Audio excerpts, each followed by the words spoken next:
All right, this says we're streaming. Let me start the vertical one. I think we're live. And not only are we live, we are early. We are not late. And let me get the chats up. Cool. Nice. Welcome, everyone. You just need somebody to drive you a bit, eh? Yeah. Yeah, Max is always saying that we're starting late, so just for him, we started early today. And we're doing something a little different, as usual. Every time is a little different. We do have a vertical stream going because we're trying to capture the Zoomer audience. So if you're a Zoomer and you get in the vertical stream, let us know. Say something. We can highlight the chats over there only for the vertical chat, and all sorts of other shit. But let's see who's here today. We got Squat Bench Deadlift saying Testorino. I don't know. I wonder if he saw one of my test streams, if that was public instead of not public. The third wave TTRPGs. My struggle to find worthy gameplay by by Nikito Matalini. Yeah, not quite. We got Doc Flamingo. How nice to see you, man. Yeah. And Phil the Thrill. Hell yeah. Yeah, and there is indeed a Zoomer-brained version of this. Correct. Let me see here. I saw a vertical version of the stream. You did. And if you're on your phone, go watch it on that. Oh my God, John we Smith need is a- over. What's that? We need a third way of streaming, like a diagonal one. Yeah. Yeah. We got John Smith over in the vertical chat saying, wait, not just on time, but early. What sorcery is this? It's pretty crazy, man. And wild. we do want to say thank you for showing up to the in-person Black Lodge Games meetup last night, which was a ton of fun. it We was had awesome. a grand total of 4 people show up, which is 50%. It's actually 100% more people than last 100% time. more. Yep. It's growing, and we got a whole bunch of cool shit coming in from that. We met some really good guys in Yeah, that Austin, was and really found fun. there's a better game shop to have the meetups at in the meetup future, at, which yeah, is going to which be a we're lot more gonna- fun. We'll try there next time. Yeah, how's it going, Heath? All right, let me see here. Early, something weird is at play. Yes, something is weird. As I had a lot more technical setup to do today. Yeah. And so I got it done early instead of throwing it together and then saying, we have 4 minutes, we can can do smoke. it, Yeah. Let me see here. This is chaos work. I'm horizontally biased. Me too. Yeah. Ariok is to blame. I don't know what that means. I don't know who that is. Yeah. Maybe a 40K reference? I don't know. Possible. Lo, the return of the unflappable duo. Plus a third. Indeed. Tasty Win says, who's this guy? The French guy. And this is our guest tonight, Mr. Max. He runs a great YouTube channel. If you go to our YouTube channel and scroll all the way to the bottom, we've got a list of great channels you can check out. He's there. Please do go subscribe to him. He's Yes. got very good not YouTube advice. Very good RPG advice. More important. More importantly, and the kind of cool thing about this is that we've got very, very similar views on how to run and play role-playing games. We're in it Yes. for kind of the same reasons. And so we wanted to have someone... We've had a lot of the old school people on previously, but we basically just wanted an excuse to have Max on and, Yeah. and chill out and hang out and talk about role-playing games. Yeah, Mr. Max is part of the 4-man wrecking crew. It's Max, Phil the Thrill, Crispy, And Rick. Yeah. and Rick. Blocking your subscription feed at least once a week. Yeah. For their 4D gaming. Yeah, this has been a lot of Series. fun. Like those Monday Yeah. game, right? And you joined us in one, Nick. Maybe Yeah, a couple maybe weeks one ago. day Matt will. Yeah. Yeah, I that definitely has been a will. lot of fun. Like, yeah, because And this yes, is something we wanted to do. Like, because we were talking with Crispy and we're saying like, we talk a lot about like game advice and stuff like that. We talk about how we should run game. Let's show it how we do it, right? Let's give an example out there because there's a lot of like trash actual play content on YouTube. Oh, yeah. And I'm not Yes. saying that R is like the best thing ever, right? It's still actual play, which there's a ceiling how entertaining it's gonna It's be to way watch, better, right? though. Yes. you. Immeasurably better. Yeah, it is way better, and that we've done that before. We haven't run an online game in since last summer. We'll probably do that Right. again at some point. Yep. Eventually, we will get back yeah. to it. And yeah, I definitely I want to join one of your games very soon. Yeah, it And was someone's really asking fun. over in the cuck shed over here in the vertical Oh. chat. Is the chat segregated? Yes, it is. And let me see here. Looks like a floating head in the dark. Yeah, exactly. That's right. But to answer Phil the I don't Thrill, want I don't want people to be distracted by my body. yeah, yeah, exactly. Intimidated and shamed. We might get more views that way. That's true. Yeah, but not for the right reason. Yeah, it doesn't matter. We want engagement. No, to answer Phil the Thrill here, though, he asked if we'd checked out Dragon's Lair yet. No, but we're going to do that probably tomorrow. Yes. Because the people who showed up told us they're like, it's a way better game shop. It's got And it's way bigger, and Huge. the Emerald it's Emerald so Tavern, wherever the hell we were yesterday, it's already a really It's big big. venue. And Yeah. it's much bigger than that. That's wild. Dragon's Lair is so big that they have Google Map, like a Google Street View of the inside of Dragon's Lair. Like, Big enough to fit a Google. yeah, you could do the car. thing where you're like going through the map and like looking at the store and like Yeah. seeing what they have on the shelves. Nice. It's pretty crazy. So we will be checking that out. Ardito saying hello to Mr. Max, your countryman. Nice. Azimuth Hello, question: Ardito. working on logistics for my first publication, and things are snowballing in complexity. What are your thoughts on digital versus print on demand versus limited printing runs for an indie developer?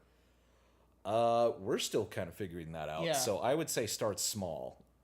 And I would say if that if that question is like if you have something written and ready to go, and that's keeping you from like pulling the trigger on it, like just release it digitally. Yeah. If that's all you have the bandwidth for right now, like just get it out there. Yeah. Hold on. Just got to fix this little chat over here. There we go. Cool. Yeah. The important thing is to get it out. Yes.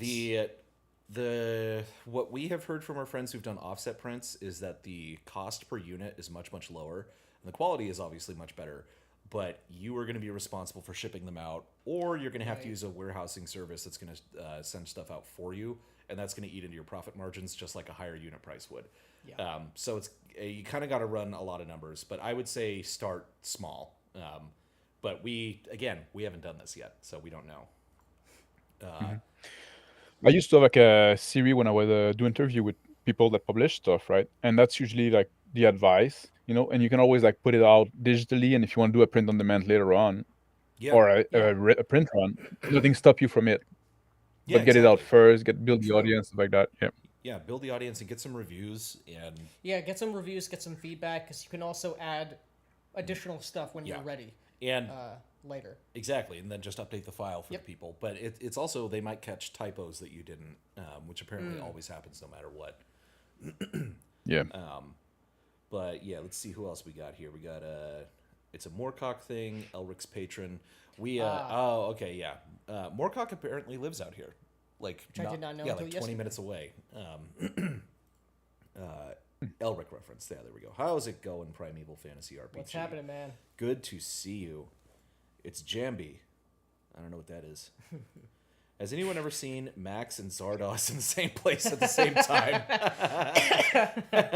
Kind of makes you think. John Smith now in the regular stream as well. He will not be contained. That is true. Nice. Yeah, John loaned Nick a bunch of 4th edition books. Yes. So we're going to be looking at that at some point and hopefully making the truth about Dungeons and Yes. Dragons 4th edition video. Let me see here. French, I can smell him from here. Tasty wind. Come on, buddy. Yeah. He's Canadian.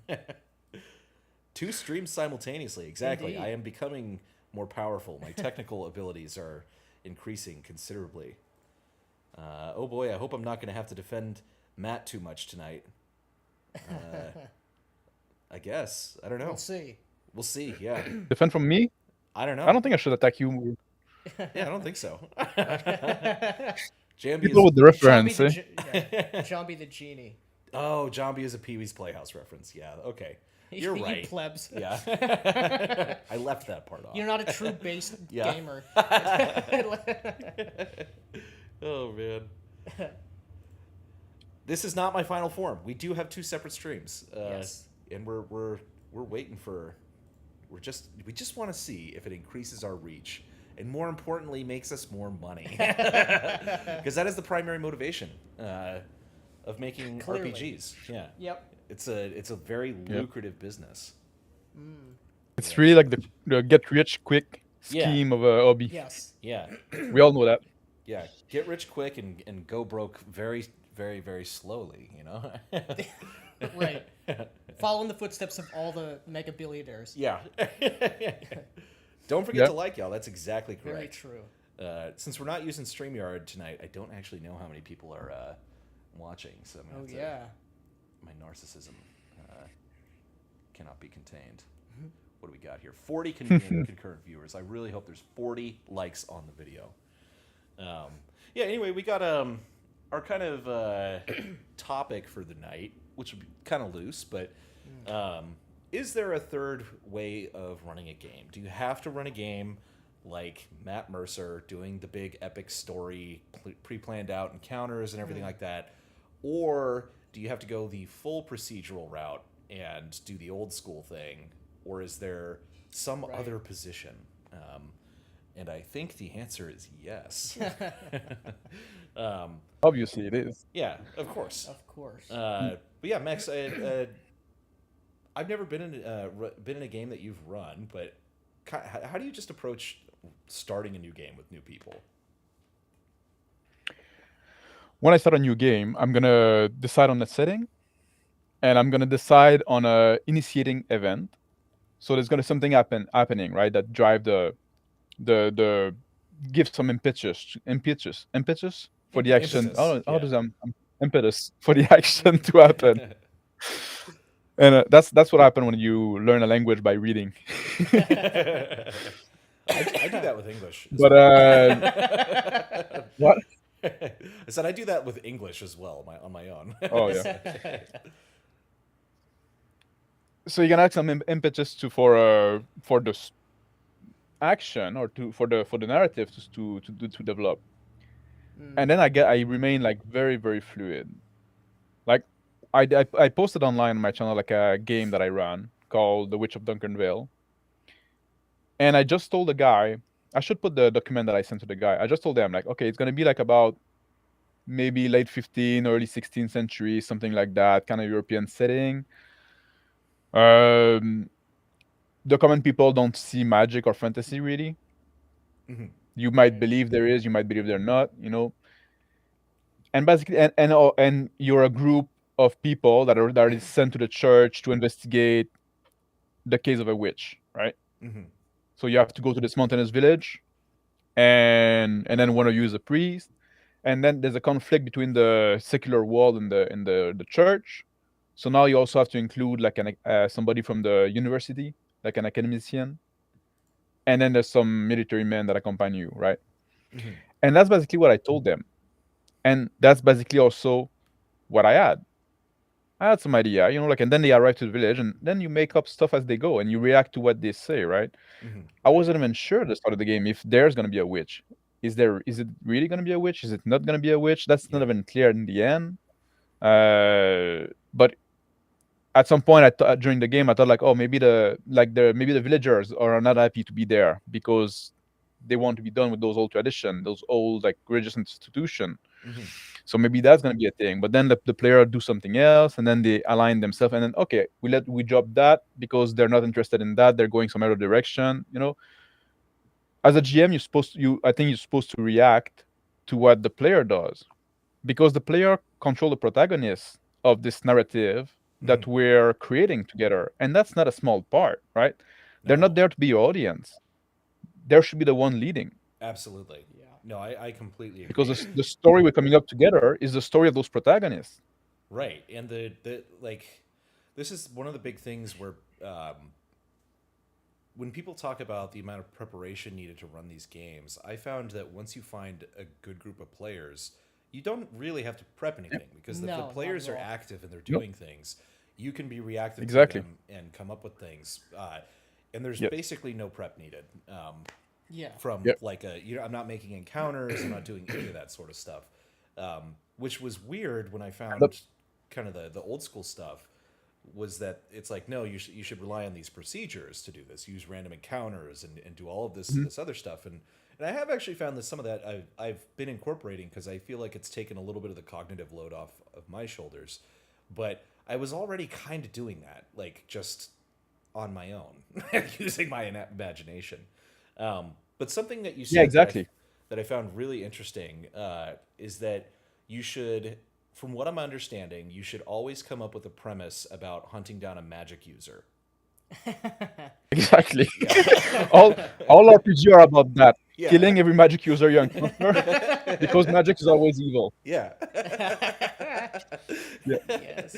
Let's see. Primeval says, "Hey Max, been watching your review of Play with Chris. Good convos.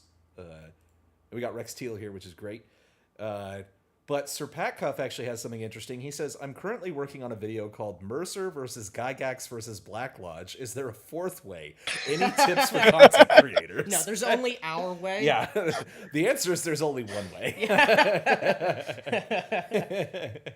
The third position is the one position. Yeah, and over in Vertical Land, we Yep. got Pavlo John saying crafting a nice little trap ambush or get encounter for the players is fun, not gonna lie. Nice. Yeah, I mean, I don't always do literally zero prep.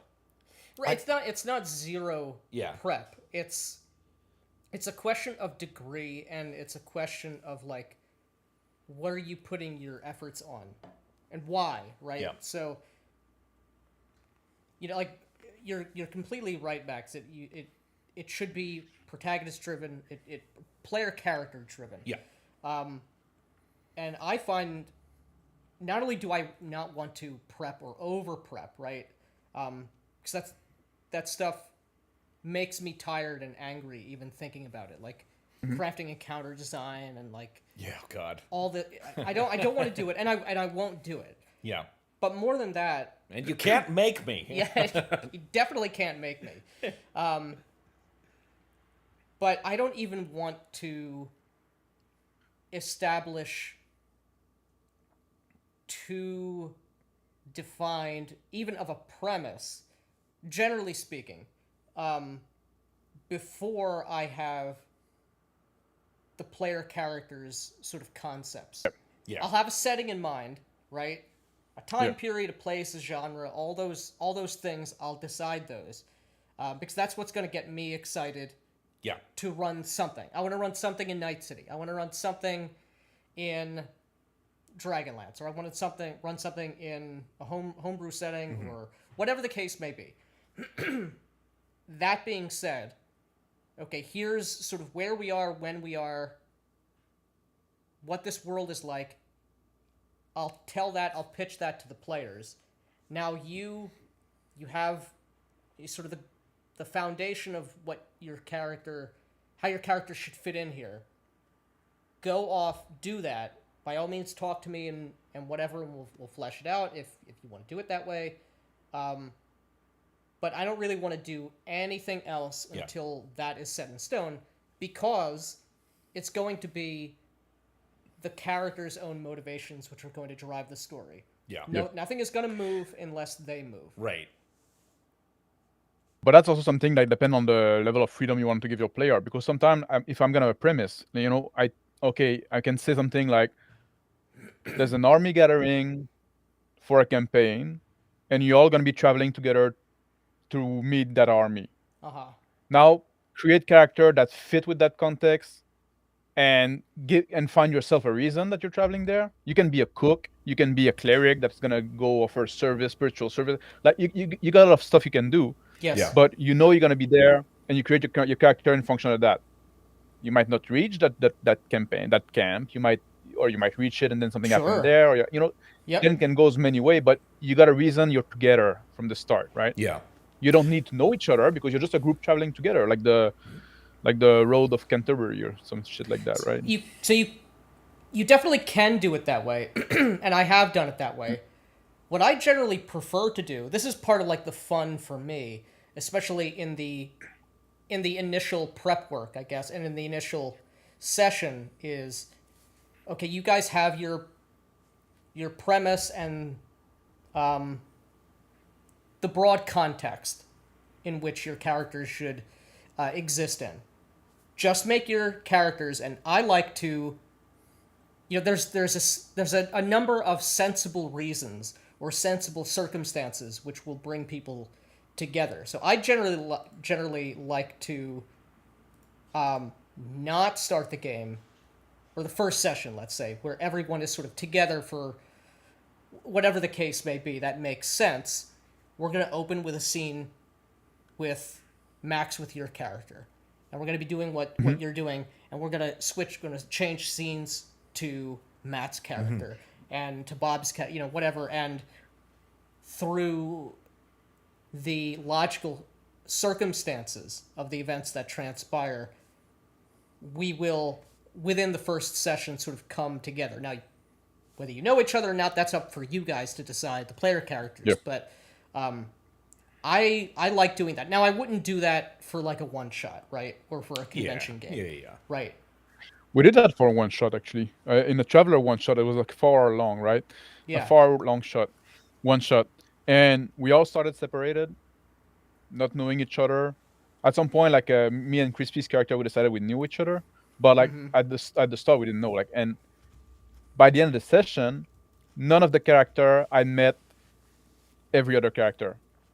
But that was interesting. It was a very fun game, and Rick did a Yeah. great job on that of like going around and yeah.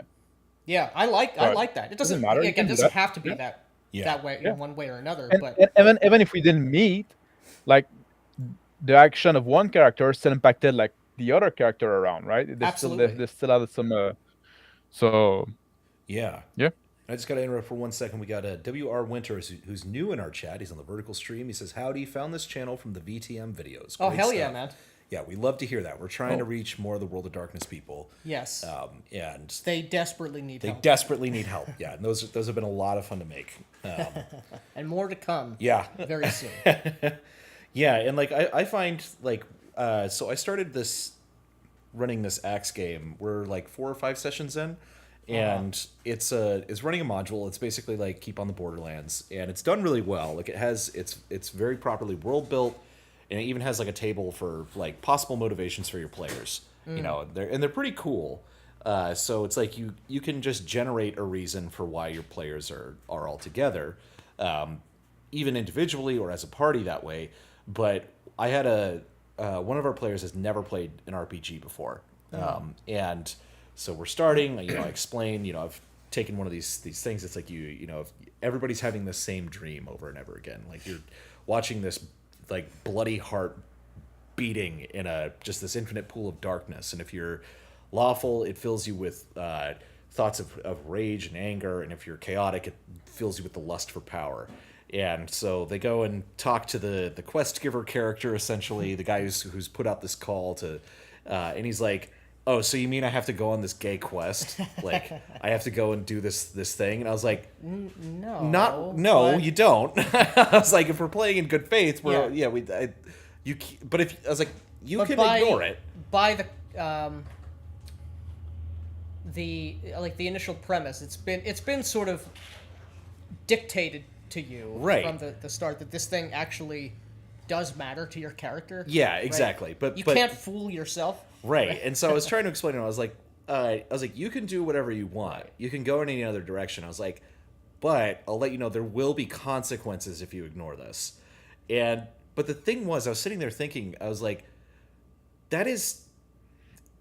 he's not wrong to ask that. Like, oh, I have to go and do this stupid premise, you know, because we just did the thing, roll up some characters, start playing immediately. You know, we didn't do any coming up with backgrounds or character concepts or anything beyond like, okay, I'm going to play a fighter, I'm going to play a bard, whatever. And if you don't put a little bit of thought into the characters, then you do have that problem of Yes. like, why the fuck are we doing this? And why are we, why are these people traveling together? You Yeah. know, like, But the issue is, like, especially for someone who is not, you know, your first time out. If you've been around the hobby and you're making a concept that has zero motivation beyond, these are the things that I can do. Isn't it cool? This is my race. This is my class. I come from wherever the hell I came from. That's your fault as a player, right? You didn't just spawn in. And if you made a character to just spawn in, you did that. Yeah, Right. correct. But it is one of these things though where like you're in the position, like the kind of eternal question for these things is, is this going to be a railroad or some sort of a free form? Right. You have infinite choice, and when you're running these modules, this was something that I have always thought of, like the kind of old school method is exactly what you're talking about. Are these characters just spawning in like a video game? Why are we here? And generally the answer is, well, the players do whatever they want. It's like, but why are they even together? Why are they here if they can do whatever why they are want? they Why here did if they can do come it? Like, what can they can just walk off? It's like Yes. you solve a lot of problems. My character chooses to continue walking east until he dies. Yeah, Of thirst. my character sits in the tavern and goes broke. Like it's like you can do that, and most people aren't going to do that, Right. Because they want to actually play a game. But it is a real problem in that, like, you have this thing. Like, we watched this Matt Colville video where he comes up with this quest and like this this Oh, God, encounter, yeah, this and he's video. like, yeah, so if they come in here, they can do this. But what if they don't do this? And what if they don't do that? It's like, what if they turn around and don't walk into Right. the forest? This whole encounter doesn't matter then, Yes. Like, I hate those. I hate this like this adventure design of like, I'm gonna try to plan like every fucking possible choice now just become like a guessing game. You're not like you're no longer playing a role playing game in my mind. Like you're just making like flow chart, right? And just Yes. like, Yeah. you're basically like creating like a choose your adventure book, right? Correct. That's Yeah. gonna play the table together. Just like, you Yeah, can that's do this, exactly you can what do it that. is. yeah. So we got two And comments here. if you want to play, if you play like that, you're missing out on a lot of what RPG can be good for. Yeah. Yeah. That's the thing, is these have a unique thing to offer to you that other forms of entertainment don't. And I want to come back to that in just a moment. We do have a couple comments we should read. We got BLG, attention, all of you old VTM LARPers. We're out there. We're getting the band back together. True. But WR Winter says, your video was shared on Vampire the Masquerade B2's Steam board. Oh shit. Bloodlines 2 Bloodlines Steam 2, board. yeah. That's awesome. Thought the IP was dead before watching. Now I have the hopium. Yeah. Well, if it wasn't dead before, wait till it comes out. Yeah. But Azimuth Heath Daniel Boyer says, Mr. Boivin, is that how I say your name? I'm so sorry. I found your video about I think it's the men. Boivin. Boivin? I'm probably still saying Boivin. it wrong. Boivin? Okay. I can't say it right. It's hard for him. There's song you don't have in your language. So it's Yeah.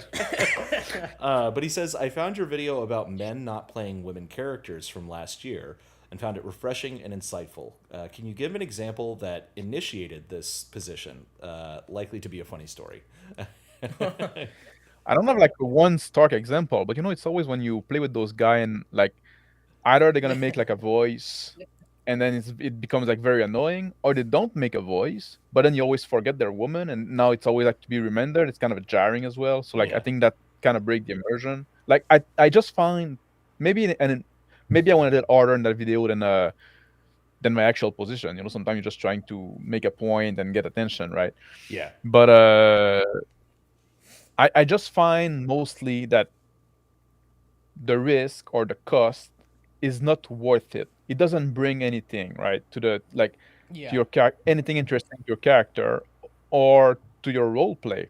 Because you're a woman? Yeah. No, but like are you like either like it's and I always say in the video as well, like I don't mind if a woman role play a male character. Like I do the double standard because I think that's easier. Yeah. But men don't know what women think or what women wants. Yeah. It's a great mystery. Yeah, that is true. Yeah. Oh, God, we got to And when a man try to play a woman, like it's always gonna be like a caricature, or Yeah. they're just gonna be, or the fact that she's a woman is gonna have like no impact at all. So why then So bother I at know, what all, was right? the Just point like anyway? Yeah. Yeah. exactly. Yeah, no, I So agree. so like there's like there's so many little issues that can arise from that, and then also you have always like the other PCs now, like the other like character, like sometimes they're gonna feel like a license to be a bit gross toward this female character, like flirtatious and stuff like that, which it's not necessarily something I want, right? Right. I won't. If they have like a female player playing a female character, that doesn't really happen because they or they happen less because they have a bit of like retinue. Unless you play like with fucking insane people, like. Yeah. But if it's a guy like playing a female, like they feel like oftentimes like other character, like, and not always. Like it depends on what you play with, but like, Yeah. it's all those accumulation of little thing that can go wrong. Like it's a bunch of Right. little things that just can be annoying, just can be cringe, just can go wrong Yeah. to a point that I just say like it's just not worth it. You I know, you're agree. a dude, just play a dude. Yeah, I agree. And I'm not like a 100% absolutist on this by any means. Especially like if you have classes in a game, like an axe, for instance, you have certain classes are male are female only. Yeah. It's like you have a priestess or Yeah. a witch, or Based. and you're like, wow, that sounds really cool, and you want to play that. That's fine. But I agree. It And generally doesn't add. 99%, Yeah. you do have to ask why. Like, why are you actually doing this? And I actually played. So I played one female character before, and the only reason I did, and I liked that character a lot. I liked that game a lot. There was the premise of the game. It was set in a particular place, and the society of this area was such that there was a very interesting angle that wouldn't make sense with a male character. It had to sort of be. It was sort of we were doing like the what was it? We were running through the Pathfinder Reign of Winter adventure path for those who know it. And it's that country where it takes place. It's sort of the Baba Yaga land, right? You have the ice witches and all this stuff. And I wanted to play a kind of villainous character, and there's sort of a gimmick, the daughters of Baba Yaga. There's this aristocracy. Yeah. So I was playing this particular concept, but outside of those very specific circumstances. Yeah. And I would not have done that with like normies or morons. Yeah. Hopefully, I wouldn't have played the game with morons at all. But yeah, Yeah. Can't always avoid. can't that. always. Yeah. But yeah, even myself, like it's like I say, like I don't allow it. It's not like a 100% rule as well. Like sometimes I can make an exception and stuff like that. Like there's some case where like if it's a player I know, if if I get the vibe, if you get a good reason Yeah, for it. you've built up the And also trust. one thing I want to avoid. Yeah, one thing I want to avoid is like people that think like what their character is, is what make them interesting instead of Yeah. like who their character is. Like Right. so, Yeah. it's those people like are gonna think they're gonna have an interesting character because they make like they're gonna take a race and class combo that usually don't mesh out, right? Or Yeah. they want to play like a weird race because like, oh, that's gonna be so interesting for role play. If you think like that, in my opinion, you don't understand what role play is. Yes. Yeah. You know, and that's why I'm also a big proponent of Pendragon, Mm-hmm. because like everybody in Pendragon is gonna play a human knight, and it used to be like heavily encouraged that you're gonna play like a man, right? Yeah. Yeah. I would never Now allow in the- in a the- female character in No. Pendragon. Yeah. In the more recent edition, they're like they used to have the option to play female character, but they were like a lot of caveat around here. Now Yeah. they're removing those caveat a bit, and I think that's a mistake because like if everybody play a man that is a human knight, you have to find other reason to make your character interesting. You have to think about who your character is. Yes. Oh, for sure. It's the If same you thing play a about playing female- a magic user in Pendragon. Yeah, exactly. It's a mistake, right? It's a mistake. Because now like that because now you got what make your character special, so you don't have to think further than that. Right. And that's if you're not what I doing, want. If you're doing, When you're going against the gimmick, this is explicitly designed from the Yep. ground up right. to get you to immerse yourself in a very particular type of person. Yeah. And it's just like in older editions of Pendragon. It's like, yeah, here's the rule. You can play like a pagan. You can do the Merlin thing, but you really shouldn't do that. Yeah, it's out of the defining genre of the game, and I hadn't thought of this because I haven't played Pendragon yet. But the kind of, if you're doing what is essentially like Arthurian legend, right? You are Yes. Knights of the Round Table, Right. Like to play Merlin, completely defeats Merlin the was purpose. not a knight of the Yeah, round table. He was something totally different. And he you was know. unique. And He was Merlin is unique. fine as a character. Right. Or as an NPC. Yes, but not as a player character. And we'll get back to this in one second. We do have some super chats here, though. Matthew Pickard for $5 Canadian. Thank you, sir. Yeah, thank you very much. From my experience, some railroading is inevitable, but finding ways to hide the fact that you're railroading is an important skill to have as a GM. And then he said, to be fair, women don't know what women want Very either. true. Which is 100% true. An impossibility. Yeah. But with regard to railroading, I don't know that I completely agree. But also my games tend to be very lethal because of that. So. I mean, I think this is a problem of. Is it a problem of semantics? Maybe it's not a problem of semantics. It's a problem of like definitions, right? Because yeah, like there are some limitations. Why are we playing in Middle Earth and not on the Enterprise? Yeah. You're railroading. Yeah. Like Yeah. that's not railroading.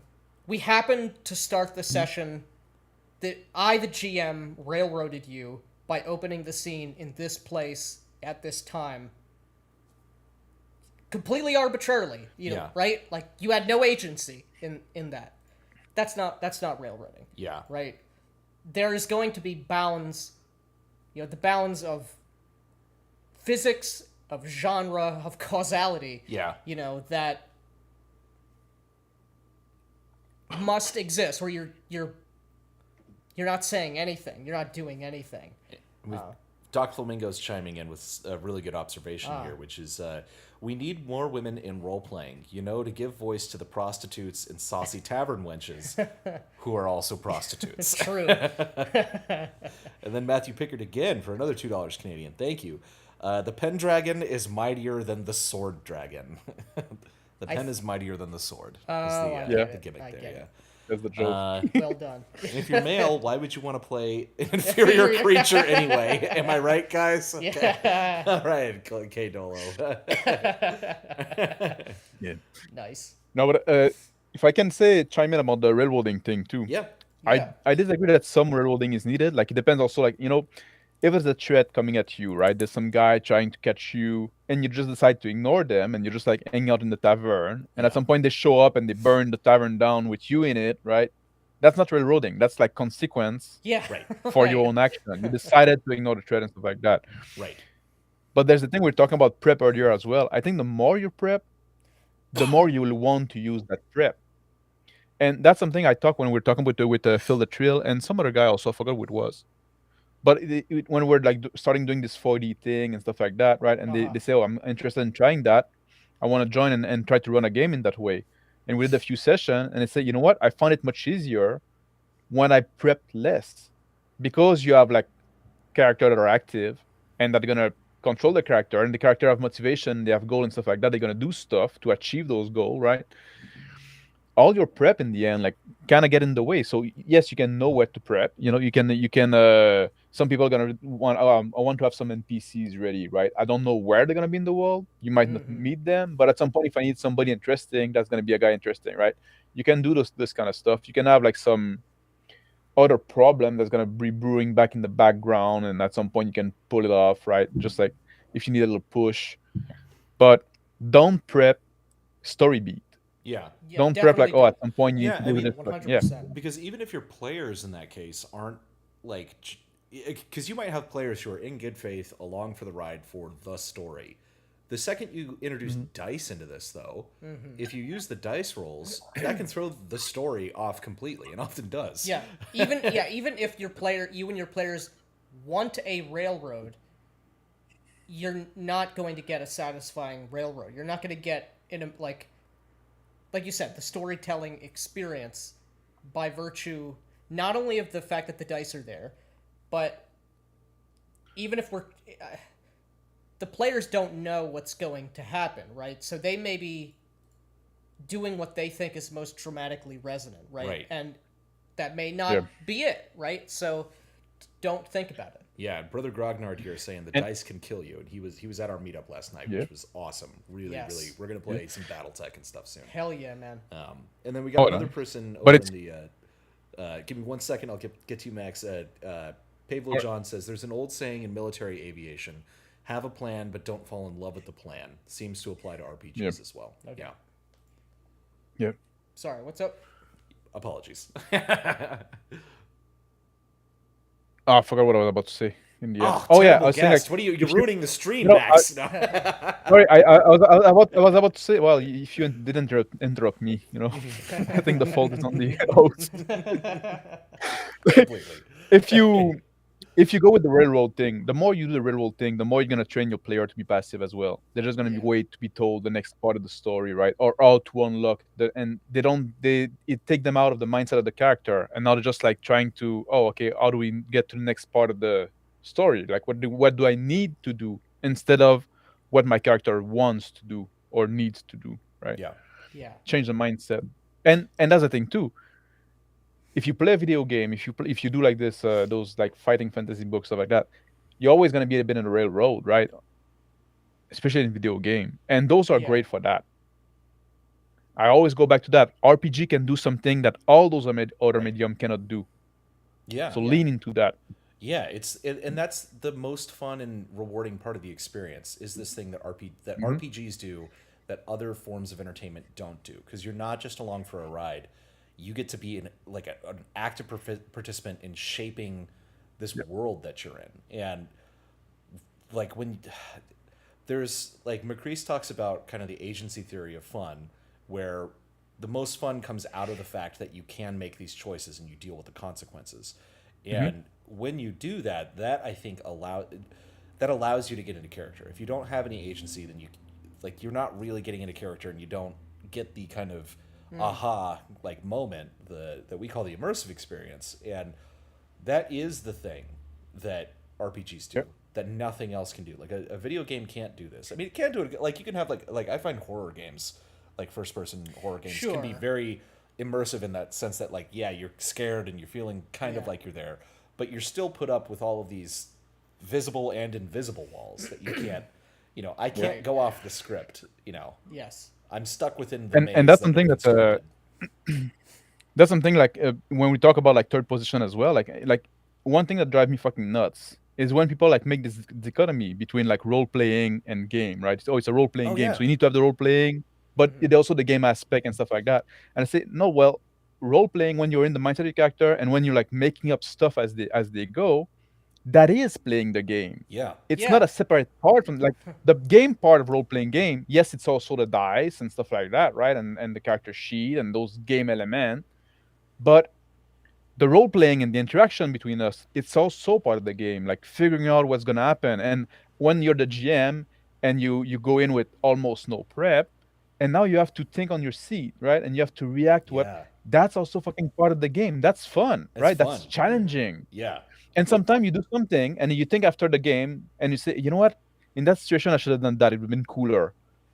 Yeah. Sometimes that happens. You don't do the coolest thing because you're in the moment, but you did something that was spontaneous, that was Yeah. unique, Yep. that wasn't planned, and that counts for something. And next time, you remember that memory.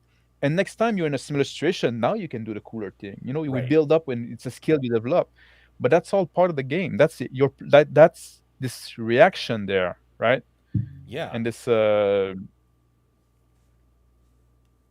Yeah. I mean, and that is fun, and that is a skill that builds up over time. Because this is the other thing is that we have had people in the past be like, look, I'm just not good at getting into character and doing this sort of thing. It's like, well, have you tried trying? Yeah, Like, exactly. like it's because it honestly, it's like You, the more you you do it, probably haven't. you probably haven't. Yeah, and it takes other like some people it takes more time to kind of develop the skills.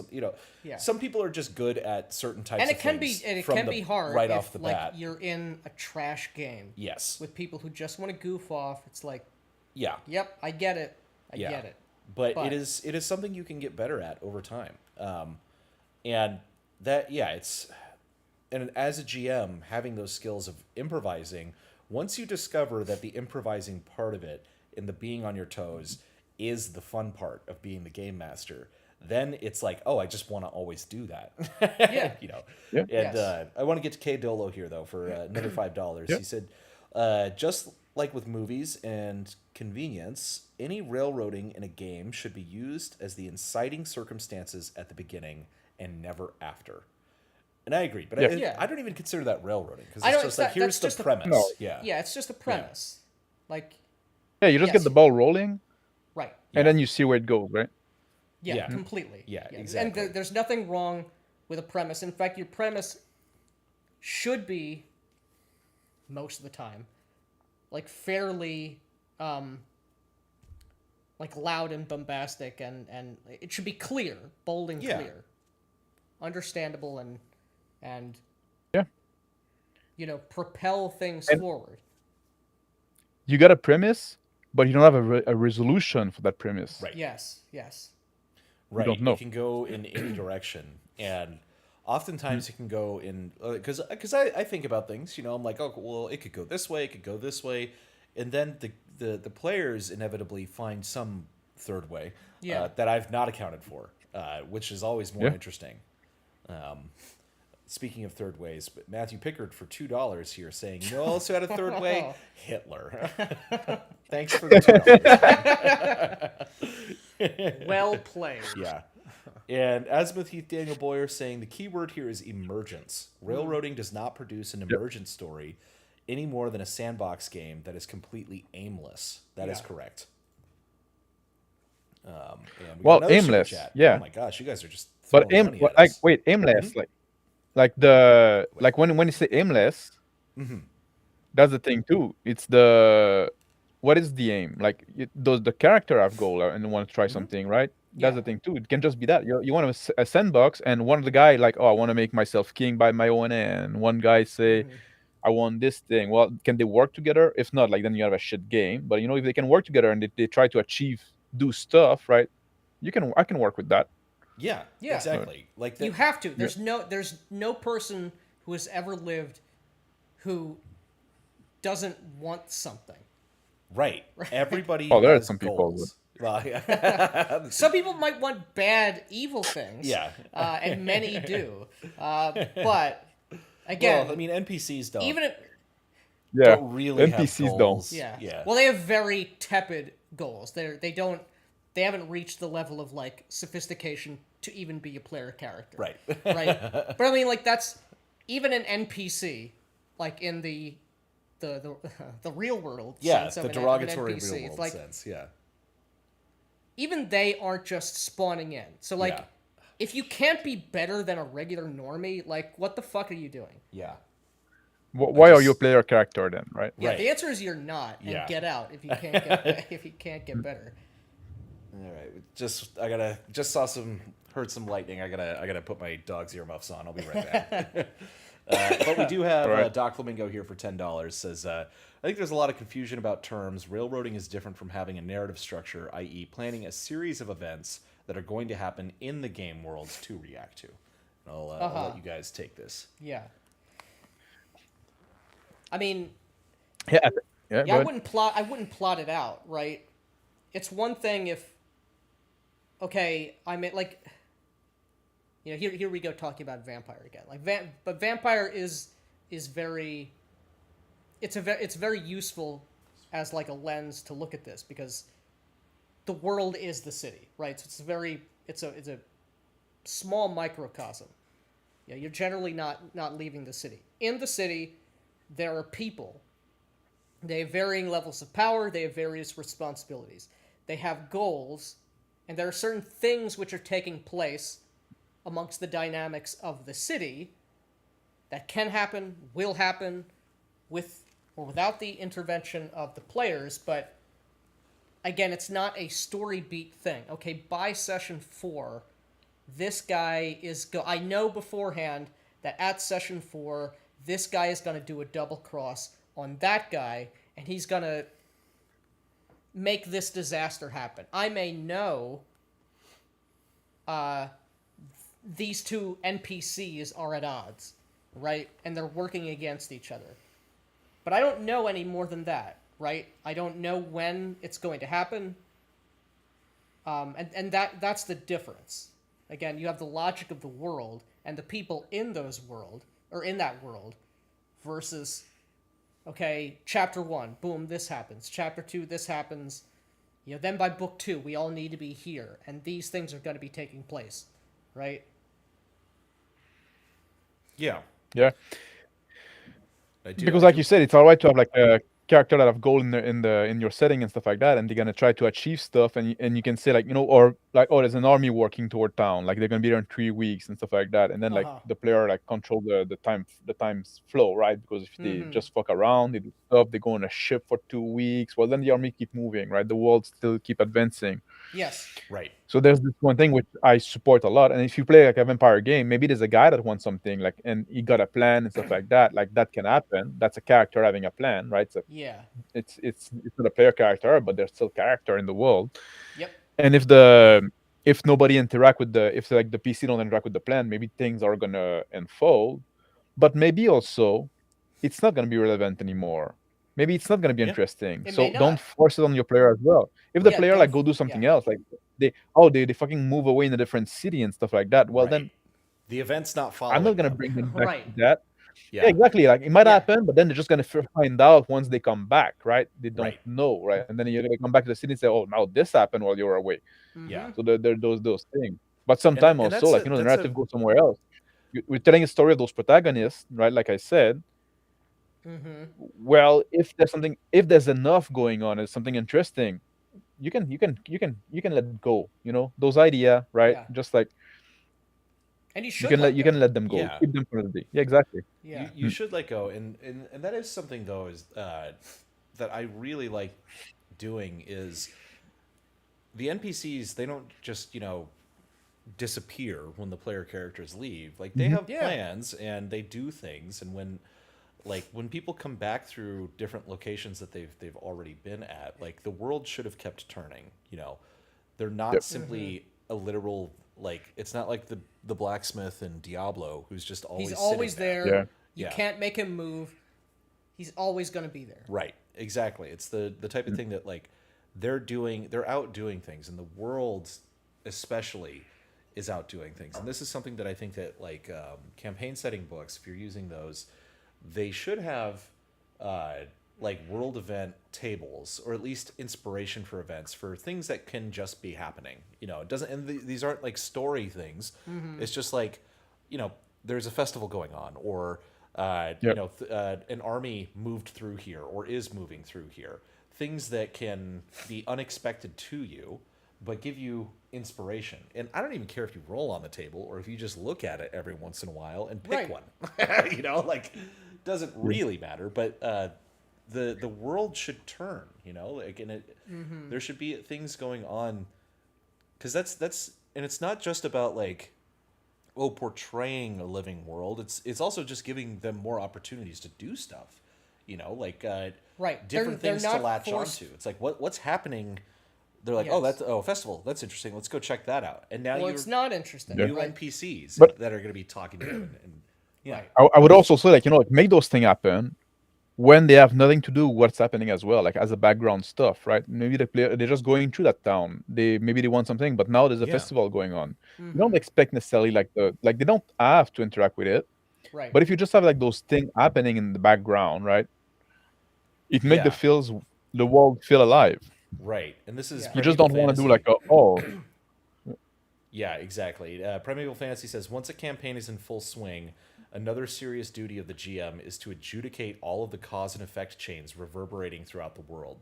Sometimes those effects reach the PCs, sometimes they don't. And this is, yeah, exactly. It's like you've got, let's see, K Dolo says that the festival is never interesting. It's an example. But yeah, it's this whole thing of like thinking through like second and third order effects. This is actually where most of the drama comes from in the games that I run, is that players do something wild, or they leave a witness alive, and I'm not just like, what does that person do? They don't always come back to bite them in the ass, but Right. usually, it's like Yeah, they, yeah. like the people, even just someone who survives a combat encounter, who might not have been an enemy or something like that, that person is probably going to be changed by that or do something in the background that can come back later on in the game. Yeah. And so yeah, it's like the kind of like all the different ripples that the players cause throughout the world are something that you should think about, and they should come back to the players if they if it makes sense for that to happen. Yeah, and When oh, go ahead. when you say like the festival is never interesting, like I'm not saying that you should have like a festival and then the goal of the session, we're gonna do like go some tombola game and like try to bite Yeah. apple from and roll to bite an apple into the but that's not what I'm talking Yeah. about. But if there's a festival happening, maybe there's consequence to that festival, like now there's no room to be out because all the inn are full, or maybe there's like Mm-hmm. the policing is much more strict, or or there's drunk people everywhere, right? Stuff like that does interact with the Yeah. PCs, Yeah. does get in their way, that is stemming from an event in the world. It's not just like random because you want like there's a justification for it. It's just something that happens, right? Yeah. So Right. that's It's interesting. Not necessarily like, oh, let me tell you about this. Like you don't use a festival necessarily for lore dump. Yeah. It's Yeah. very a case yeah. of show don't tell, right? Yeah. Yeah. And Exactly. it's not about like, oh, now we're gonna do It, this little session. We're gonna play like a festival game. it's a Yeah. high Don't do holy that. day to a diametrically opposed faith than yours, Right. Yeah. right? Yeah. Yeah. It's the high holy day of Asmodeus. Okay, you have like you have like, all right, like you that can it happen in like a fantasy world? And this is we were rightly ragging on people for like tepid, boring, like one-dimensional characters. This is also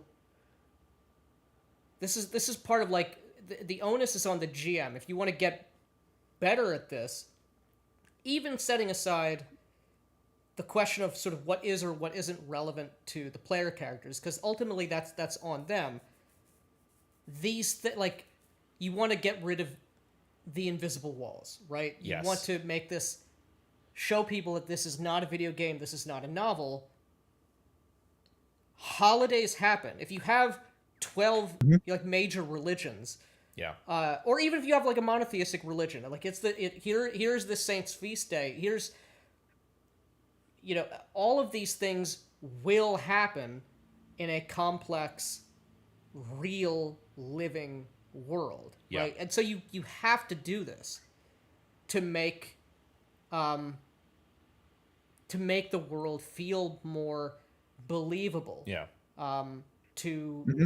To give the flavor, to give the breath of life to this setting where the player characters are living out their lives and trying to pursue their goals here. Yeah. W.R. Winter is over in the vertical chat saying, "Nobody's ever lived who didn't want something. Have you ever heard of Siddhartha, sweetie?" So And monogamous many modern players like being railroaded. Many modern players do like being railroaded. That's true. Yeah. Which is unfortunate. But like I think it's unfortunate. I think it's because they haven't been taught otherwise, right? Right. They've Yeah. never had any They experience where they could have Right. agency. and to be honest, like it's easy. Like if you just want to be entertained, like you just can sit there with your friend, you're being told a story and stuff like that. Like it's very low effort. yeah, Yes. just watch a Then why movie bother? together. Right? Like Yeah. just watch a movie together. I like watching movies with my friends. Yeah. There's nothing wrong with that. I just don't want to do that while Yeah. I'm doing this thing, Yeah. right? Yeah. Yeah, exactly. And it is And it's boring for the GM too. For me as a GM, I fucking find it boring. and it's Like I'm so just gonna much tell you a fucking story. work. Like I'm just like Yeah, it's I'm just gonna role play your character. Yeah.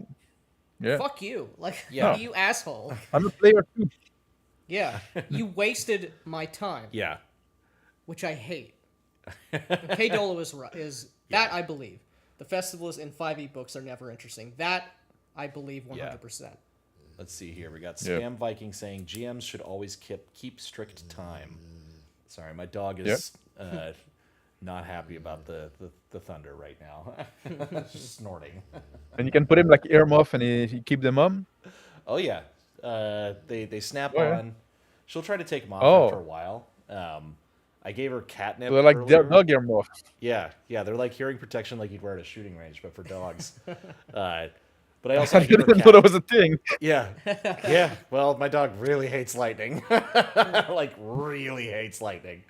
I gave her catnip earlier too, though, because for dogs it actually acts as a sedative, like a mild sedative, whereas cats it makes them crazy. But yeah, she's not happy right now. I can't leave her alone when she's like this. It's very frustrating. Let's see here though. Dun, dun, dun. Yeah, keep strict timekeeping. Like I agree with that. You like strict, like not necessarily like every time, especially like if the day pass, the player are like wasting time. They go to sleep. Yeah, keep track of that. Right, Yeah. Yeah. stuff happen. Yeah. Again, the world keeps moving. Right. Right. It's not static. Mm. Yeah, exactly. That's something I've ignored quite a bit in the past. The passage of time, the real passage of time in games. Right. Let's see here. Someone's tagging me here. Megan Delacroix says, Black Lodge Games, what young Steve was just saying reminded me of one of the biggest pet peeves. Pretty much all D&D settings get polytheism completely wrong. They treat it like multiple monotheisms. Yes. Yeah. It's completely Yeah. wrong. The world, a polytheistic world that actually, was the animating spirit of multiple societies would be almost unrecognizable. Well, in yeah, many it's like you ways. look at like the Romans, the way they viewed the early Christians. Their kind of mindset was like these people are like atheists basically, because like their conception of what gods were was completely like a completely different thing. Yeah, I've not seen outside of I think Within the Ring of Fire, just because it's so crazy. Well, Within the Ring of Fire Yeah. is not It's not believable. It's not believable, But that's it is kind of the it charm. is interesting. It Yeah, is, that's kind of the charm. interesting and incredibly evocative. But you haven't seen it done yet. Yeah. I'll just say. Canucksrums in the vertical chat says keep time when it's important. And then we got Great Gold Worm But saying that's the thing, you don't know when it's important, and it's always Yeah. going to be important. right.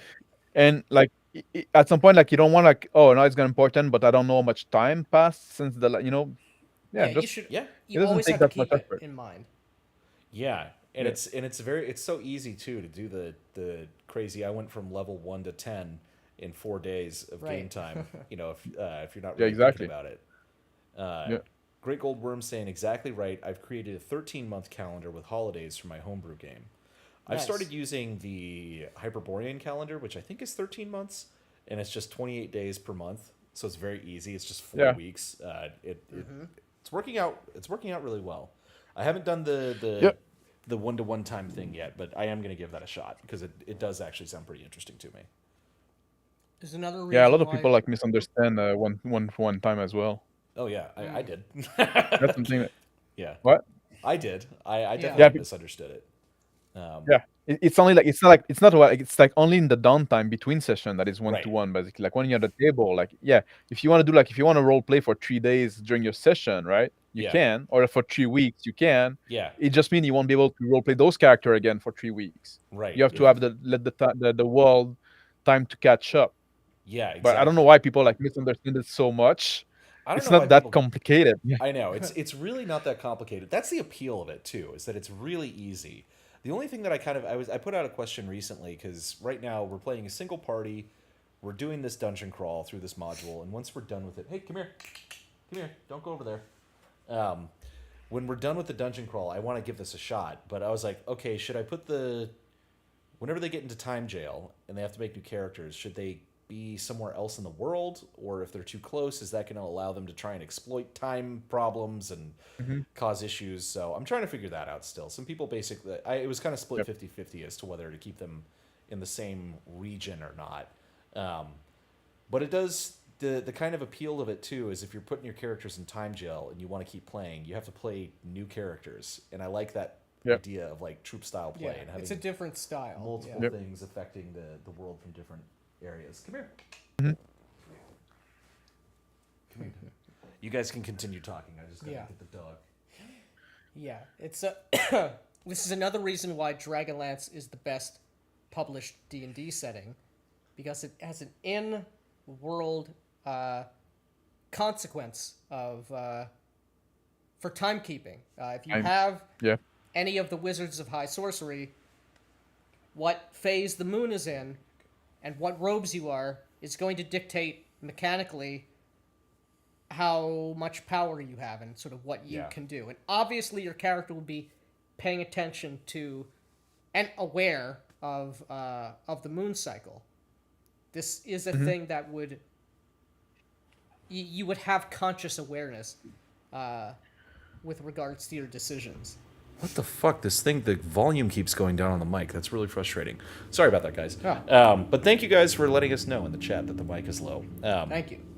Yeah, okay, so someone also... So talking about the moon cycles as well, that's really important if you're playing fucking werewolf.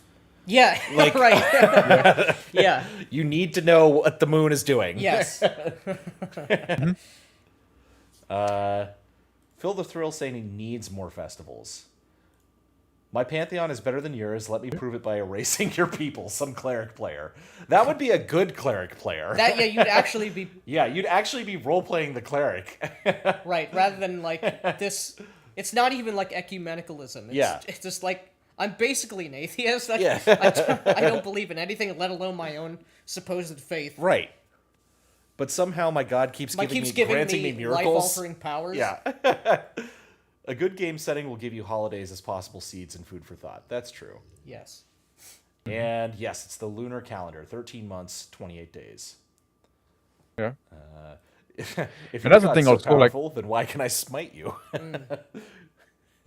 If you don't mind me talking a bit about the those calendar thing, like keeping stuff, you know, like sometimes you see like people like, oh, in my game, a week is gonna be 12 day, and then they have all those crazy names and stuff like that. And at some point, like, what does it bring to your game?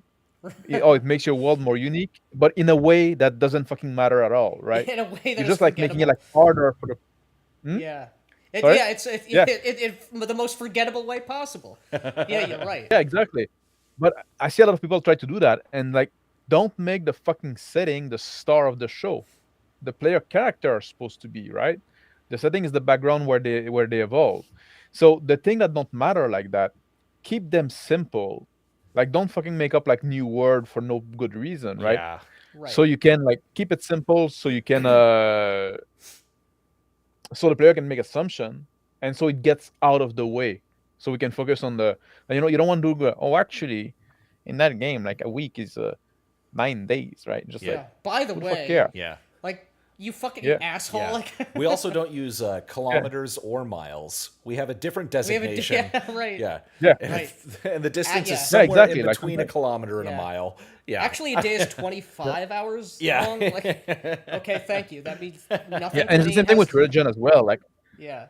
Like just fucking copy some just like take some religion from the real world, like change it again like a little bit that you can say in one sentence. Oh, it's this but that, right? Right. It's X but Y.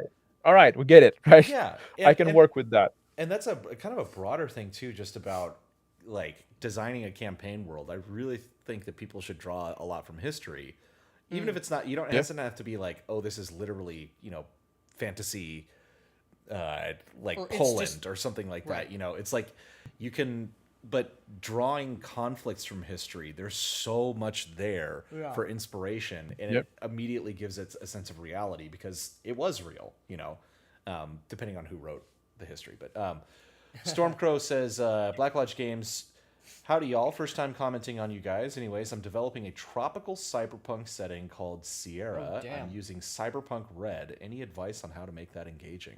Watch our Cyberpunk Miami. Right? That's cool. I mean, the thing, I don't know what. If it's tropical, right? That's just sort of like. That's just flavor. That's not. I don't know. The cyberpunk would still be cyberpunk, right? Like, you'd have that dynamic. But you can think of like all the fact that it's tropical. How does that impact the cyberpunk aspect, right? Right. And he Yeah. says, What does it change? Like, oh, now people are not gonna run around with big trench coat or some shit Yeah. like that, right, right? Oh, exactly. people are- Yeah. like, how do you do cyberpunk in flip flop, right?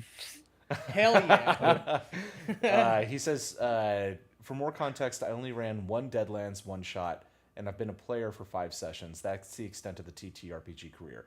Well, I would say just jump in. Get in over your head, basically. Yeah, get in over your head. Yeah, get in over your head and Yeah. break things. Let the players break things. Island too. hopping would be cool. Island Like, hopping would be cool. Yeah, like you're in Each- either the Caribbean or some new archipelago that opened Yeah. up because of some mega corporation war, and so you have these different like banana republics. You Yeah. don't have like Night City, where Right. sort of one thing is maybe you have Yeah. like one megacorp or one like cartel. Artificial island. Yeah. Yeah, exactly. Seasteading. That's what I'm talking about. Yeah. Oh yeah. Let me There you see go. here. I've not given much thought to polytheism on a cultural level, in contrast to the world we know now. Any suggested reading or watching suggestions? Well, I would not advocate polytheism, generally speaking, but you should a really good book. I talked about it before. Is called The Ancient City by. I don't actually. I left my phone at home. I don't recall the gentleman's name. It was a very long, very French name. If I had it in front of me, Max could help me with the pronunciation. But But it's he just won't. look for the it's called The Ancient City, and it gives a really good, very understandable and really interesting breakdown of like religion in the ancient world from like the ground level all the way up. He says, I'm a native born Puerto Rican and I'm sick and tired of my people not being represented. Puerto Rico can be a shithole like California, too. That's awesome. Nice. Yeah. Well, that's the way to do it. You know, you do your own stuff then. Yeah. Phil the Thrill says, yeah, a manufactured archipelago resort. There yeah, you go. Exactly. And you could have one that's like a factory, like a Yeah. mega factory, like a dreadnought type of a thing. Yeah. You can have one that's completely run by organized crime. You can have one that's An like island the Apple that is Store. a resort, right? Yeah. So you're the plebs, and you have the super rich folks who are vacationing. They're not. Yeah. They are businessmen or whatever, but Primeval Fantasy. yeah. This is the book, The Ancient City. I don't know how to pronounce that. Wait, Maybe that's let's not see if French. Max can Oh, find well, it. Coulange. Yeah, Coulange is the last name, but like the Pustbel, that's not French. We put like vowels still. We're not like putting Polish or Czech. But those filthy mongrels. Drug Factory yeah, Corporation Coulange. Island like actually exists in the Philippines. Yeah. Yeah, but check that book out. Yeah. It's really good. Yeah, this one. I'll put this back up for you for the moment. Yeah, there's a whole bunch of stuff you can do with that. But Oh, Denis Fustel de Coulange. Yeah. let me see here. Bruce Sterling, Islands in the Net, Island Hopping Brain. Okay, so yeah, Canucksrum in the vertical chat saying Bruce Sterling, Islands in the Net, Island Hopping Brain Food. Interesting. So check that one out. Abandoned Oil Refinery, thanks you, Metal Gear Solid 2. Yeah.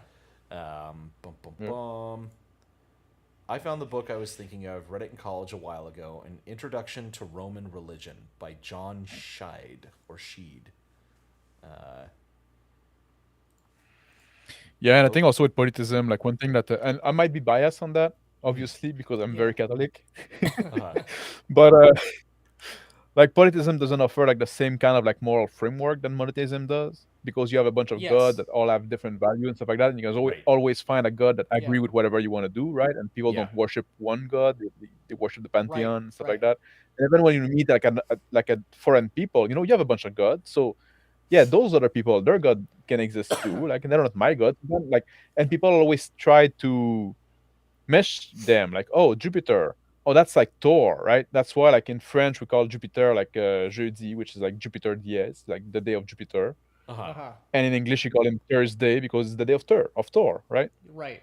And same thing with Wednesday, which is like the day of Woden. Yep. We call it Mercredi, which is the day of Mercury, because Odin and The Mercury were syncretism. linked. Yeah. Yeah, it really So it's like I've mentioned this before. Religion is the worst thing about all settings. Like that's the most glaring Yeah, it's Oversight. very poorly done. exceptionally poorly done. well, it's also like we're especially here in the West, right? Christianity had such a big impact on our society, on our moral and stuff like that, that Yeah. we people don't realize how much, right? You know, it's like the fish that, you know, you ask how's the water and say like what's water, right? What's what? Just Yeah. like Yeah. we're so much immersed in it. Then like all of system of values, or way to see the world, or laws, stuff like that, they're all impacted by that. Yes. So We've also got it's Magonis very in hard the. for the modern mind to think. Sorry. Yes. Oh yeah, no, no, Very no. hard. I completely agree. Almost impossible. It's almost impossible, and the other part of it too is that I think the way that we as like modern people think of even the religions that have been around for thousands of years, our frame of reference has changed pretty significantly to the people who believed in those things at the time. And so even recreating that kind of early belief system is in a game is very, very difficult. But we had someone in the vertical chat also offering a recommendation for books. It says, oh, if we're doing history, the 12 Byzantine rulers and the sorrows of the ancient Romans are terrific books. Nice. And he also says most religions are written by writers who have never believed in anything beyond politics. That is true. Yeah. Yeah, that's true. Most of the people who've made these games are horrible people. Yeah. And Baron Vladimir Harkonnen says religion is my shit. favorite aspect in Right. RuneQuest. Well, that is high praise from Gidi Prime. Yeah. With the black infrared sun. Yeah. Yeah, RuneQuest is the game is the setting that may have done it the best. In fact, they've definitely done it the I'm not- best. I'm not familiar with RuneQuest. I know like they use the BRP system and stuff like that, which I'm familiar with, but I never read any of RuneQuest. And to be fair, like I'm very not a setting guy. I find like most setting fucking sucks. And usually I buy a game. I'm interested in rules, right? I want like tell me about your mechanics, right? I don't Yeah. fucking care about your setting. I'm probably gonna rip it off anyway. Yeah. I can Yeah. take it off and do my own thing, right? You And should also check like out I Mistress. don't like Mistress. Yep. That's Which is sort of RuneQuest, right? It was RuneQuest 6. It uses basically the RuneQuest rules, but it's system neutral. It has an implied Yeah. You mean like setting sword neutral. and sorcery like genre that it wants you to use, Yeah. or you could use it in anything. Yeah, God I like damn it, that. I the like when there's an fucking thing. implied setting. Yeah. No, The fucking I microphone like when there's an turned down, you implied could say. setting, Uh-huh. and when the Yeah. rules inform you about like the world and stuff like that. I think that's great, right? That's needed. Like I often like take the example of like D&D and Warhammer Fantasy, right? Uh-huh. On the outset, the setting can be very similar, but just when you read, just because of the rules, the two games feel different, right? Because one is much more Yes. lethal, one is much more like much more like a you play superhero and stuff like that, right? And I think that's great, but I don't fucking care that you tell me about like, oh, in the year 1112, like the king was this guy and he ruled. Yeah. Like I don't fucking Yeah. care about that. I'm not Yeah, gonna read it's- it. I don't. That's I'm not too in there like much. for It's not history. That's kind of relevant to fiction in the any- world. Exactly. Yeah. Yeah. It's not relevant Exactly. to anything that you're going to do in the game. Yeah. Unless you're Yeah. I mean, and this isn't part of like the core rule book, but unless you're doing something like the Great Pendragon campaign, where it's like, okay, we're living through, from this year to this year. Now you don't need Yeah. to read the full history of what actually happened in those. You don't need like a PhD in medieval history, but here are some Yeah. big things that are going to happen this year. Absent the. I don't know if you ever. Uh-huh. Have you ever looked at the Great Pendragon campaign book? I've skimmed it, but I have not. not Huge book. It's a Yeah, huge fucking I know book. that it's a gigantic book. Yeah. Yeah. And I think this book should have been like a third the size, and should just be like bullet point of like important stuff, right? Like Yeah. every year, like 3 or 4 bullet point. That's it. Oh, this, and let the GM make it up. Don't give me all the detail, like, and oh, this guy did this. That was notable, right? And I can add more flavor to it, and then every fucking campaign is gonna be unique. That should be Right. the way Yeah, to do no, it. I think like that- I'm not a big fan of the way they did it. I want a setting that gives me a definite vibe. Yeah, and like there are certain things that I want to know. Like I do want to know, are there like major political factions and things like that? But you're right, the level of granularity that most people go into is completely pointless, and it doesn't it actually takes away from the experience for me at that point, because I do want a lot of blank space to fill in my own stuff. Yeah. I do agree there to an extent. I think I do want more detail than you do generally, but Yes, but a I think lot so. you're very right. A lot of people spend way too much time on shit And they that spend it doesn't on the matter. wrong thing. They Yeah. spend the efforts on the wrong thing. Again, it's shit back that at the doesn't beginning. matter It's at all. like what are you focusing your efforts on? If you're focusing your efforts on something that is ultimately meaningless, like I know people who have tried to run games set in like a historical period. Okay, this is actually Charlemagne's France. This is actually the Right. Byzantine Empire. Okay. Yeah. Well, I need to know. Well, it was actually on a Wednesday and not a Thursday, and it was 11:26 and not 11:25. Where they like shut the fuck up. Like I don't care. And the fact that you're so like drilled down and autistic about like what day, what month, the like you've already lost it. Nobody and fucking sure enough, cares. you know, everyone I know who has done that burns themselves out. They either never run the game or they get to session 2 max Yeah. and it's over. Yeah. Once again, Magona's saying Yeah, and- if your lore doesn't interface with the players, it's almost entirely useless. Yeah. Yes, and also like you have to understand that the lore and the book and stuff like that, like what's in the book, it's there to serve your game. Your game is not there to serve the lore, right? So, starting from even from session 0, right? Like what's in the book, that's a starting off point. Right. Your game is gonna diverge Yes. almost immediately, and just Yeah. fucking run with it, right? And you know, like we talk about how you liking more lore than I do, more setting than I do. Like you're like a World of Darkness kind of guy, right? Yes. Yeah. And I played a fair bit of it, especially like Werewolf and stuff like that.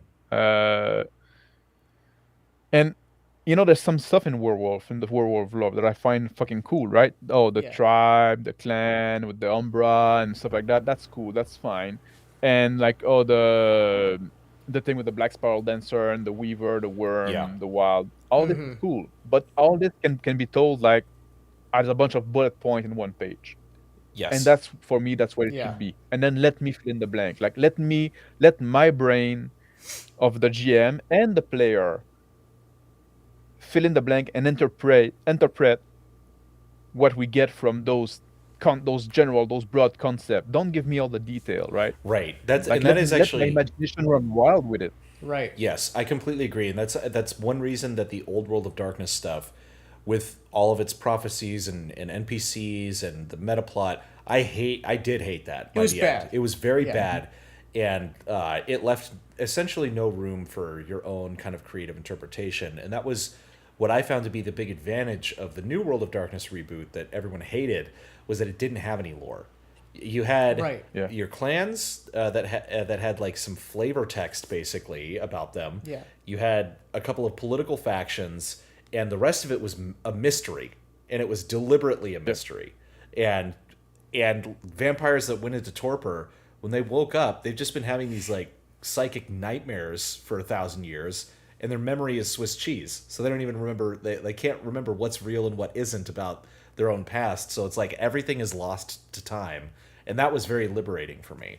So I very much agree there. Like I would never want to play another game that had as much fucking lore as Vampire the Masquerade. I would never. I would like- never use the lore. Yeah. I often say like deep lore and stuff like that. That's the stuff for nerds, right? Nerds fucking love it. Like they Yes. watch Star Trek, and they don't just watch Star Trek and enjoy the show. They want to know like every fucking little detail about the Yeah. world and stuff like Yeah, that, the right? bulkheads and Yeah. Yeah, exactly. All the Engineer different Bob changes. was on deck 37, room 119. Like, yeah. please die. Like, Yeah, Rex Teal Yeah. saying here, maybe rather than writing the history of a setting, make rules that simulate the setting. yeah. Well, the rules should always simulate Yeah. the setting. Even if you wanted to do like Yeah. a meta plot lore dump, your Yeah. mechanics should support that setting. Yeah, and then Doc Flamingo with a whopping Holy shit, dude. $20 You're out of your mind. super chat here says, thinking about a pre-campaign game where players make a god and a pantheon, the GM moderates a conflict between them to establish the mythology where each creates a client race. Game begins with the designed races as playable. Yeah, so there's actually, if you follow Harmony Ginger on Twitter, that is exactly what she just did with her players. They ran like a month long kind of Bronstein type thing where they were all playing gods, and they created their own races and things like that, and put them all over as kind of the starting point of the campaign. And they just had their first session where they're actually playing in it as characters. I'm totally down with that. I've had people play gods for like a couple scenes in a game just to like shake up the divine order. I'm totally down with that stuff. Yeah, and that's like it's like a Yeah, and all- collaborative world building thing, right? Yeah. Yeah, I'm very down with that, and if you're gonna play a religious character, make your own. Like, tell me who your god is that you worship and Yeah. what is Yeah. important for him. Like, I don't, and you can make it up as you go as well. I don't need to know beforehand necessarily, right? But that's also like when we talk about like the 40 role play, right? When we're very open to co-creation, right? Uh-huh. And then like, and even in the Witch of Duncanville game, I told the guy, it's a game that religion has a big part. I didn't tell them all the religion was about. Like, think maybe Christianity, but like with the like and but then you're welcome to put like to make stuff as you go. And then they made like saying, and they made like some tradition and some, and that's cool. And then like the player are a good player, so they run with it, right? Yeah. Some a player fucking make up something on the spot and become canon, and now the other player pick up on that, and they can add to that later on. And that's cool. That's part of the experience. Yeah. Sorry, we got Silence. police driving by or something. Let me see here. But we do have Stormcrow saying, I'm going to bite back on the World of Darkness comment. There's so much insane apocalyptic threads one can use to lure the players deeper. TPK by Papa Kane all the way. I don't ever want to use Kane. If in a your game. player, if Kane is the only one who can stop them, there's a problem. If Kane is getting involved in the game, If Kane exists, if you statted out Kane, like yeah.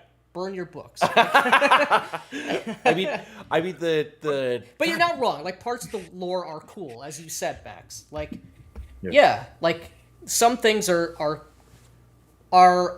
undisputably cool and interesting. But I don't need The to fact, use them. if it's not specified in the book, Yeah, if it's just like a line, like just like a bullet point, stuff like that, doesn't mean you cannot use it.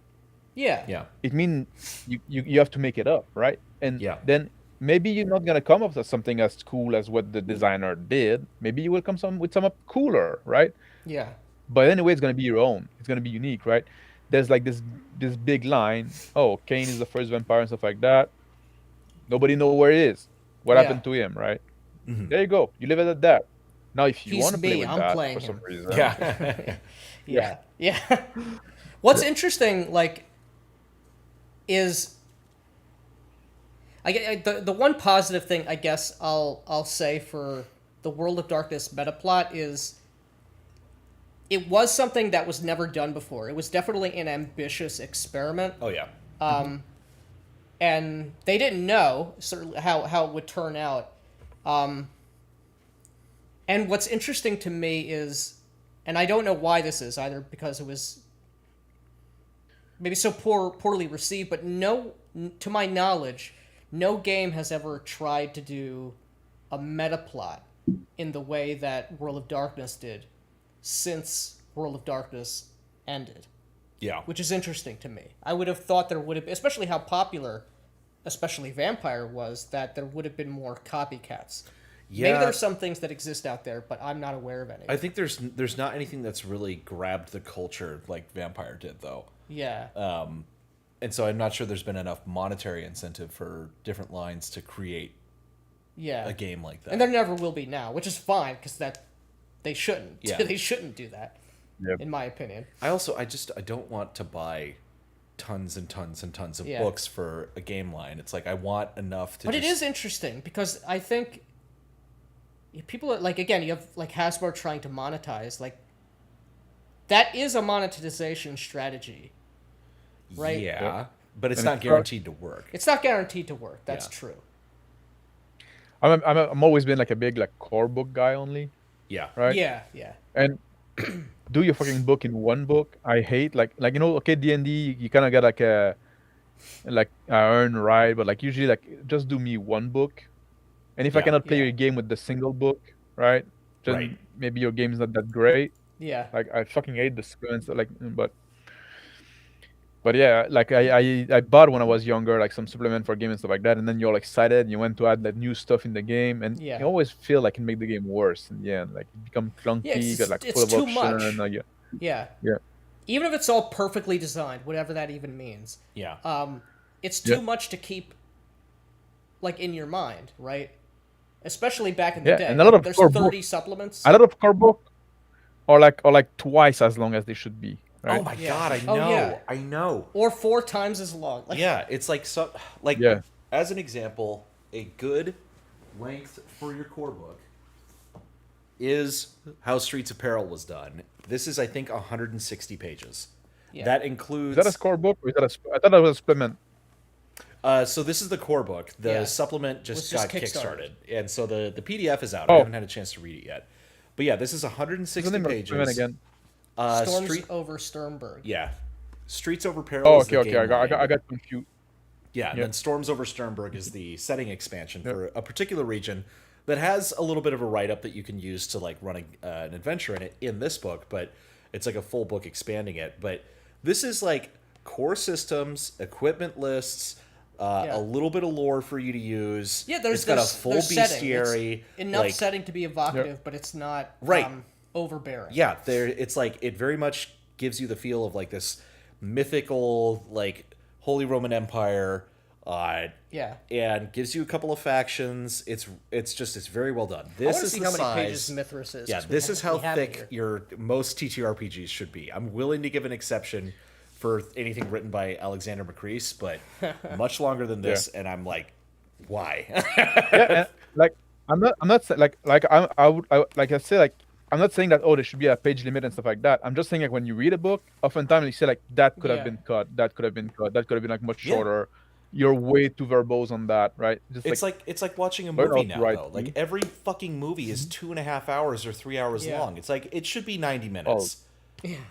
Most movies Yes. now are fucking useless too, so Yeah, not it's, worth watching. it's so much shit that should have been cut. Big truth. Movies that shouldn't have even been made in the first place. You know, Yeah. but yeah, I am a big fan of brevity, and like I said, I'm Yeah. willing to give McCrease a pass because his rules are so comprehensive, and that just requires page count. But if you're like nobody else on Earth should ever write an RPG as big as Axe. No, never again. Yeah, but even reading like Chris and stuff like that, sometimes something could be like stated like more succinctly, right? Yeah, He doesn't I have like the agree with you most efficient writing style. yeah. I like my Chris. I like the guy and stuff like that, but I think Yeah. a lot of that has come out of though. It's not just the number of rules; it's that people have constantly asked him for clarification. Because he was saying in the Yeah. in his Discord recently, he's like, strictly speaking, a lot of the rules are totally superfluous in a lot of ways. Like you don't need to use everything, but people have continually asked him like over and over again for these clarifications that he's put them in there, and it's actually been kind of helpful in a couple of instances running the game, like for sure. But there's a ton there. Something I did find that was pretty funny. There's a lot of little like kind of funny turns of phrase and bits that he has in the throughout the books. But there is one section in the Judge's Journal talking about encumbrance where he has these really, really granular encumbrance rules. And I was like, holy shit, I hope this is not how you're expected to play the game.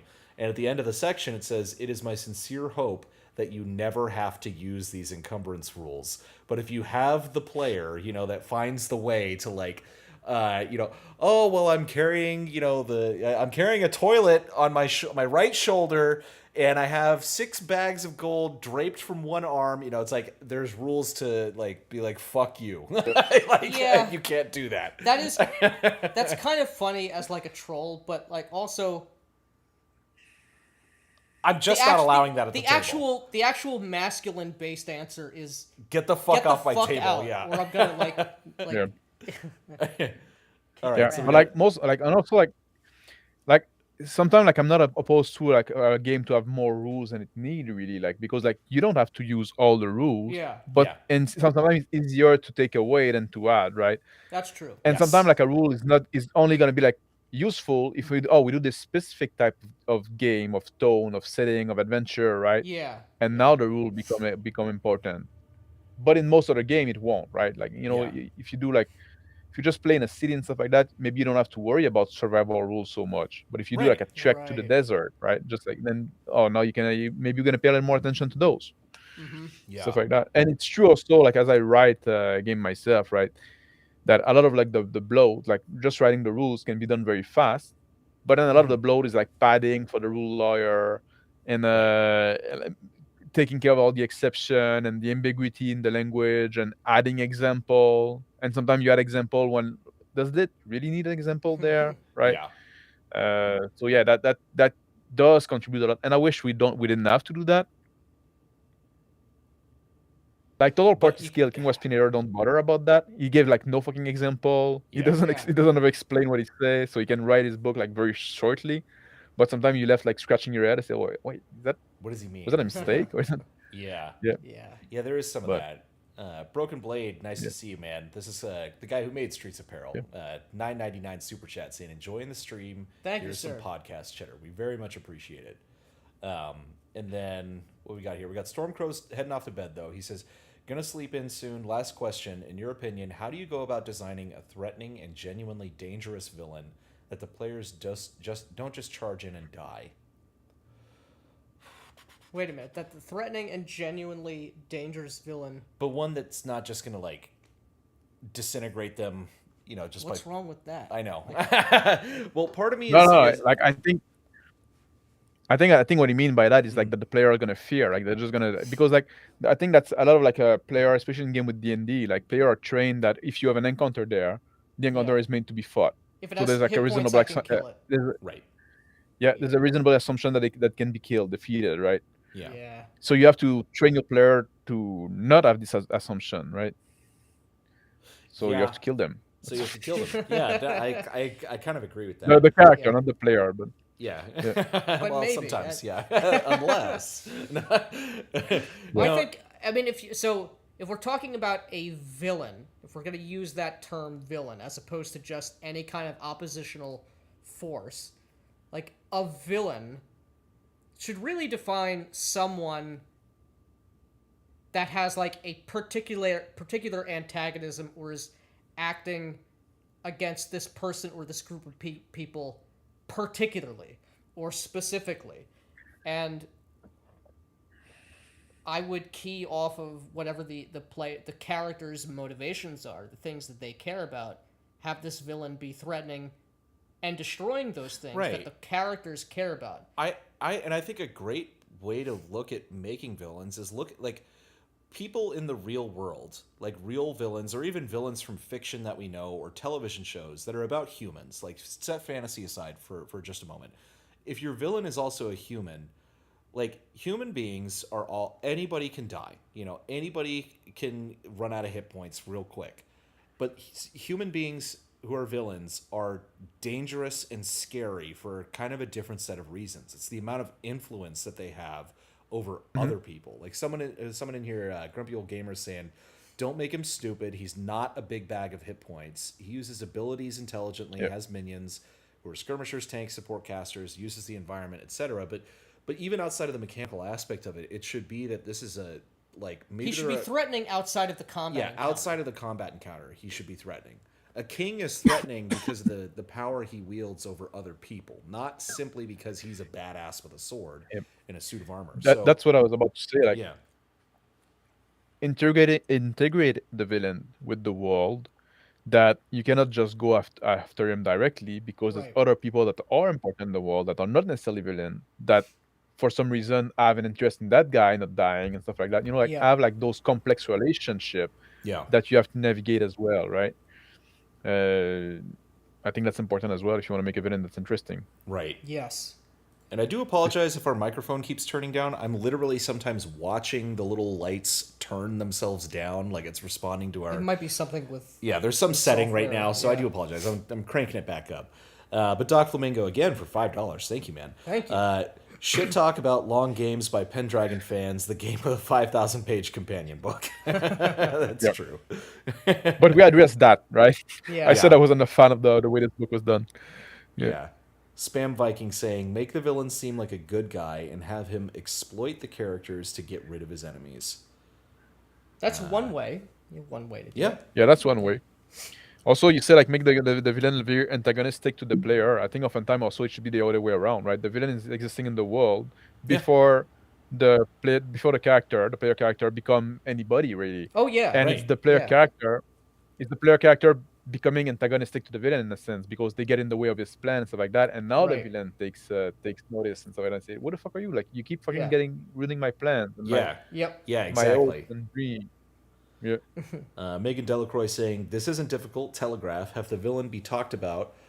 Have the villain be talked about. Have the villain's henchmen show up first. Show the effects of the villain's actions before introducing the actual villain. Yeah. That's true.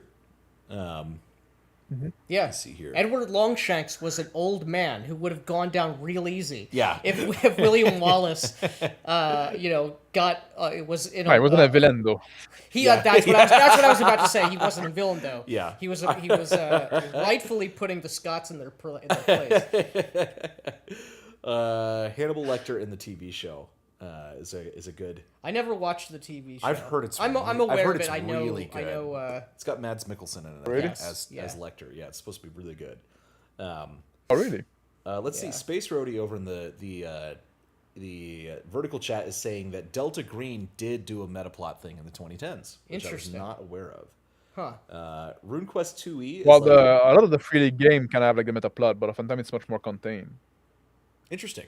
Well, didn't know that. I think Delta Green is it Green Run? No, is it Green Run? Oh, I thought it was free league. It's definitely not free. Oh, no, League. I'm- Delta Green is a Oh, pretty I'm- old game. I'm thinking about something else then. It's Twilight 2000 that is a. Oh, free league, no? okay. Yeah. Yeah. Yeah, I'm confused of the two sometimes. But I you're don't know right why. about Free League. They actually do that fairly well. They have they give you enough about a setting without sort of overburdening you. Like, Coriolis does Yeah, this they're very saying- well. They're saying it's Arc Publishing is who's Arc doing Publishing, Delta okay. Green. Sly Blue Demon Oh. over in the vertical chat saying RuneQuest second edition is like 120 pages plus appendices. Nice. Appendices, which is good. RuneQuest 2 is also old as fuck. Yeah. Degenesis was very open and evocative in its first edition, but the second edition went full World of Darkness meta plot, and that's one of the things that killed it. Ooh. Yeah, that so sucks. maybe not a great experiment to run. Yeah. Yeah, Let me see here. because I think like with the full meta plot, it's gonna be it's very like it's gonna be people are gonna love it or hate it kind of thing, right? Yeah. It's very risky. Oh yeah, Yeah, and the moment like I was inquiring, it's interesting.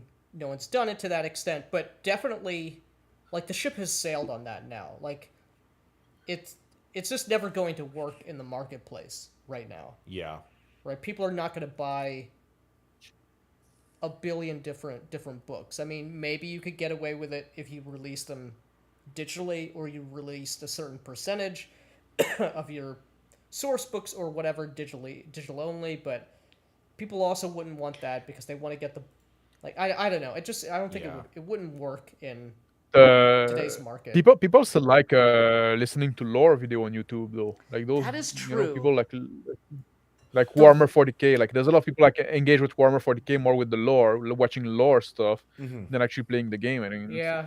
that's yeah. true. And you could, I mean, Or you some- could consider making like a lore supplement or something, but it's like Which that would be fine. Like that I'm would be I'm fine actually not if it was a opposed separate to like thing from the game. if you're gonna do like a deep dive on the lore, I would rather have a lore book. Here's Right. a setting book, Yeah. right? If I want it, I can get it, and then if I get it, I've gotten it. It's like Yeah, it's yeah, done. yeah. Yeah. You know bought what I it one time. Yeah. Let's see here. Space Roadie is saying RuneQuest is best played on Mythic Earth, and anyone who disagrees is a duck fetishist, which is possible. I don't know. enough I about think it, though. I think you're I wrong. would agree with that. No, I wouldn't. No, I would agree with that. Are we talking about the rules, like the RuneQuest rules? I guess the RuneQuest because Well, you can do that in Mithras. you think the which rune? Yeah. I guess I guess that's what you're doing. Like maybe Yeah, I like guess, yeah. RuneQuest or Mithril doesn't matter, but you just say okay, we're playing in the time of Heracles and shit like that, Yeah. right? And that's what we're doing now. So Why not? I would disagree that it's best played on Mythic Earth, but you definitely can do that. Glorantha sounds like a Well, cool setting, though. RuneQuest has runes like on your character sheet Well- that actually doesn't really make a lot of sense in No? Mythic Earth. Yeah, well, that's true. But you should play But Mithras is best played on Mythic Earth. Yeah. Yeah, maybe that's a solution. Maybe Yeah. the chatter wasn't just not aware. But that's the thing too. Like when you have like all those weird race and stuff like that, I always have the question like, why does it add, right? Like, oh, you want to play an elf? Why? Well, that's the great thing Oh, you about kinda some kind RuneQuest of fairy? is because you're not supposed to play anything else. They actually tell you it's stupid that they do give you the rules to do it, but it's like Yeah. a dwarf, You want to play a duck? an elf, a duck, a dragon. Like these races are alien, so alien as to be almost incomprehensible. You really shouldn't be playing them because you probably won't do it well, Yeah. and you probably won't have a great time. We got a super chat in the vertical stream from John Smith for Beast $5. Metaplot worked for White Wolf because most of their players didn't play. They bought the books to read. Not an exaggeration. They actually did a survey.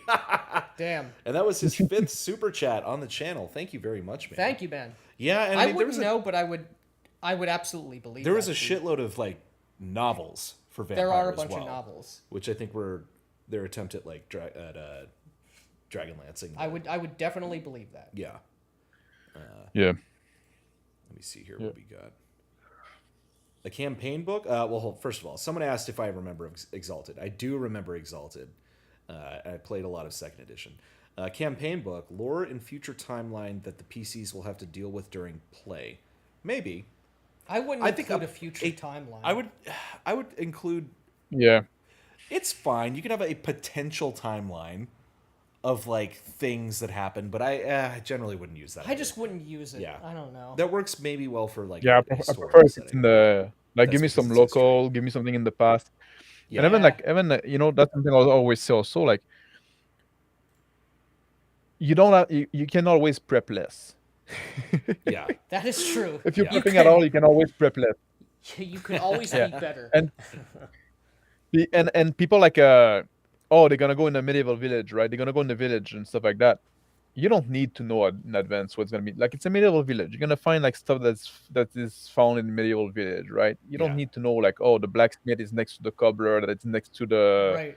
the finger, that, you know, and then there's this and that. You know, the player they want to go there. They want to do something. They say, I want to go see the blacksmith. All right, there's one. I want to see Yeah. you know, it's like it makes sense that would be there. Why not? You have an idea, I'll roll with it, right? Right. Just like they say, like, oh, I want to go see the time machine merchant. Well, no, now you're being a fucking idiot, right? You're being a fucking asshole.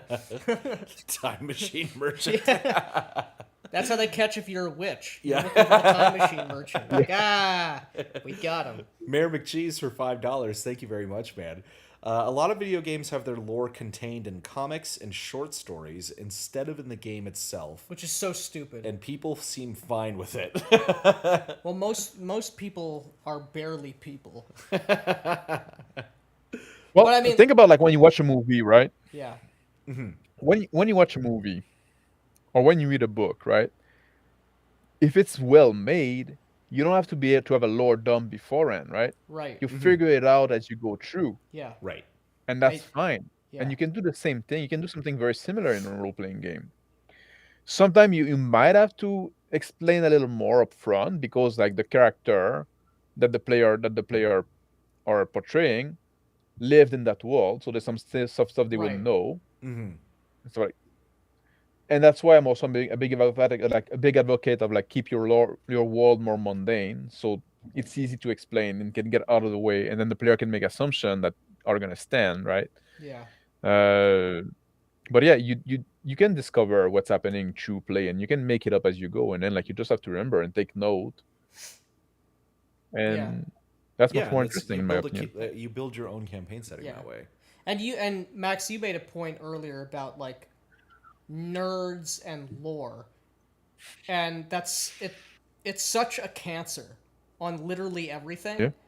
Like the nerd brain, Yeah. like the addictive need of the nerd mind Yeah. for like trivia, for lore, for Yeah. minutia, for okay, what is on room 119 of deck 37 on the Enterprise D?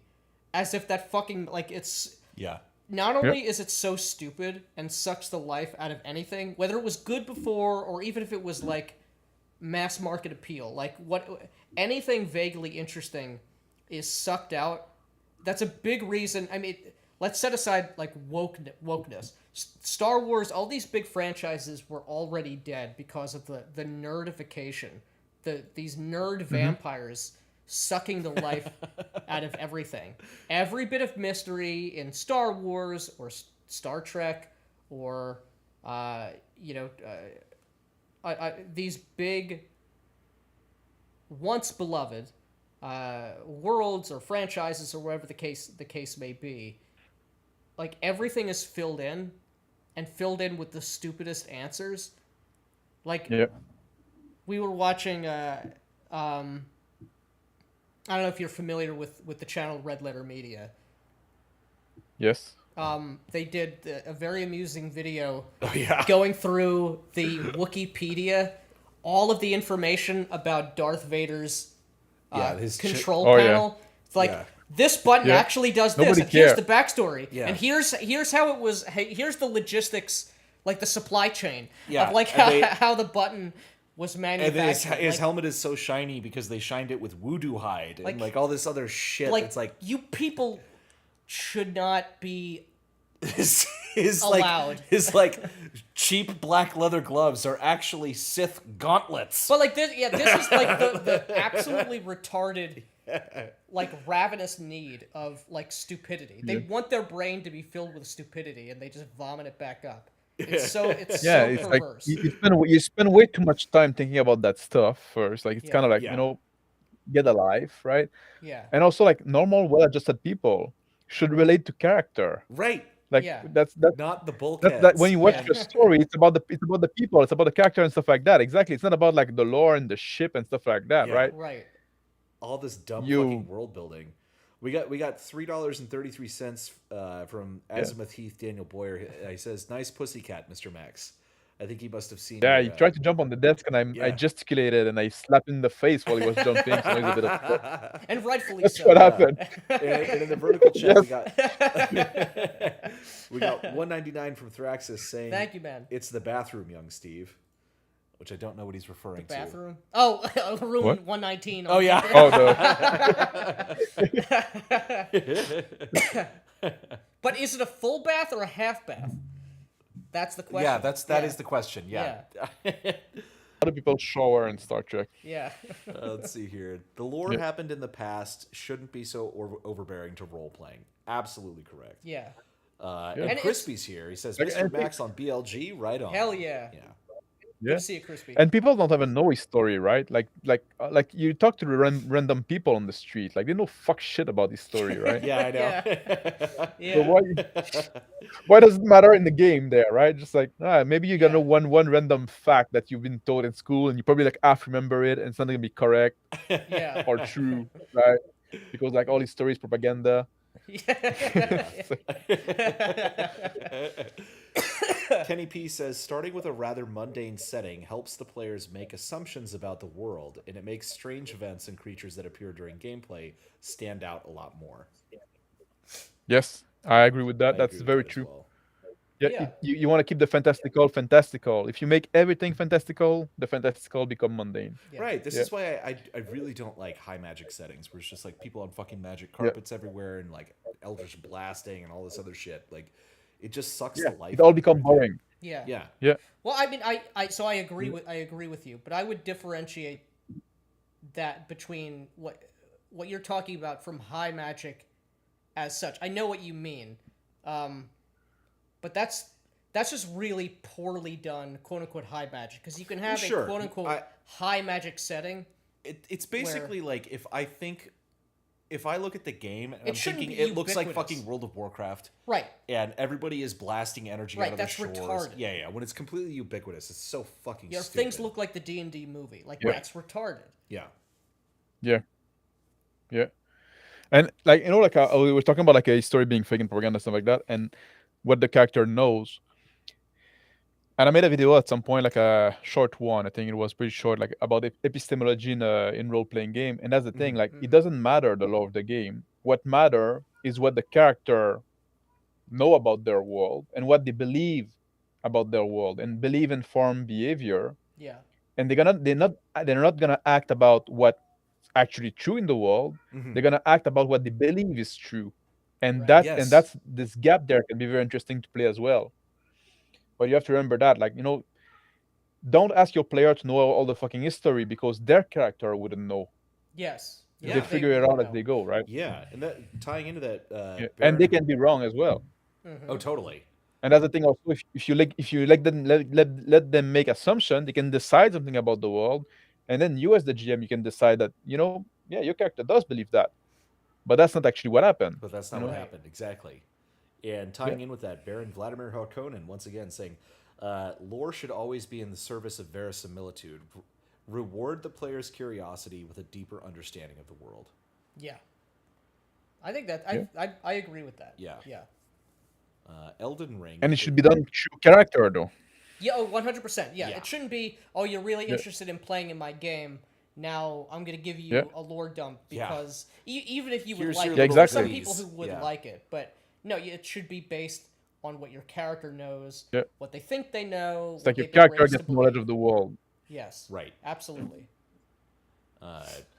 Great Gold Worm says Elden Ring is an example of high magic done right. I never played it. Yeah. That I sounds already like beat Dark. like a I game beat Max Dark would like. Souls, and that's enough for me. That's kind of like a good Dark game. Souls game, yeah. Yeah. Yes. Yeah, but it's not as good as Dark Souls 1 or Dark Souls 3. Dark In my Souls opinion. 1 is awesome. Brother Grognard saying, I would Yeah, the rather first take a dump than listen to a lore dump. Yeah. Yeah. Oh man. Let me see. And like there's somebody like also Brother Gragnar was mentioning Matt Mercer in chat, right?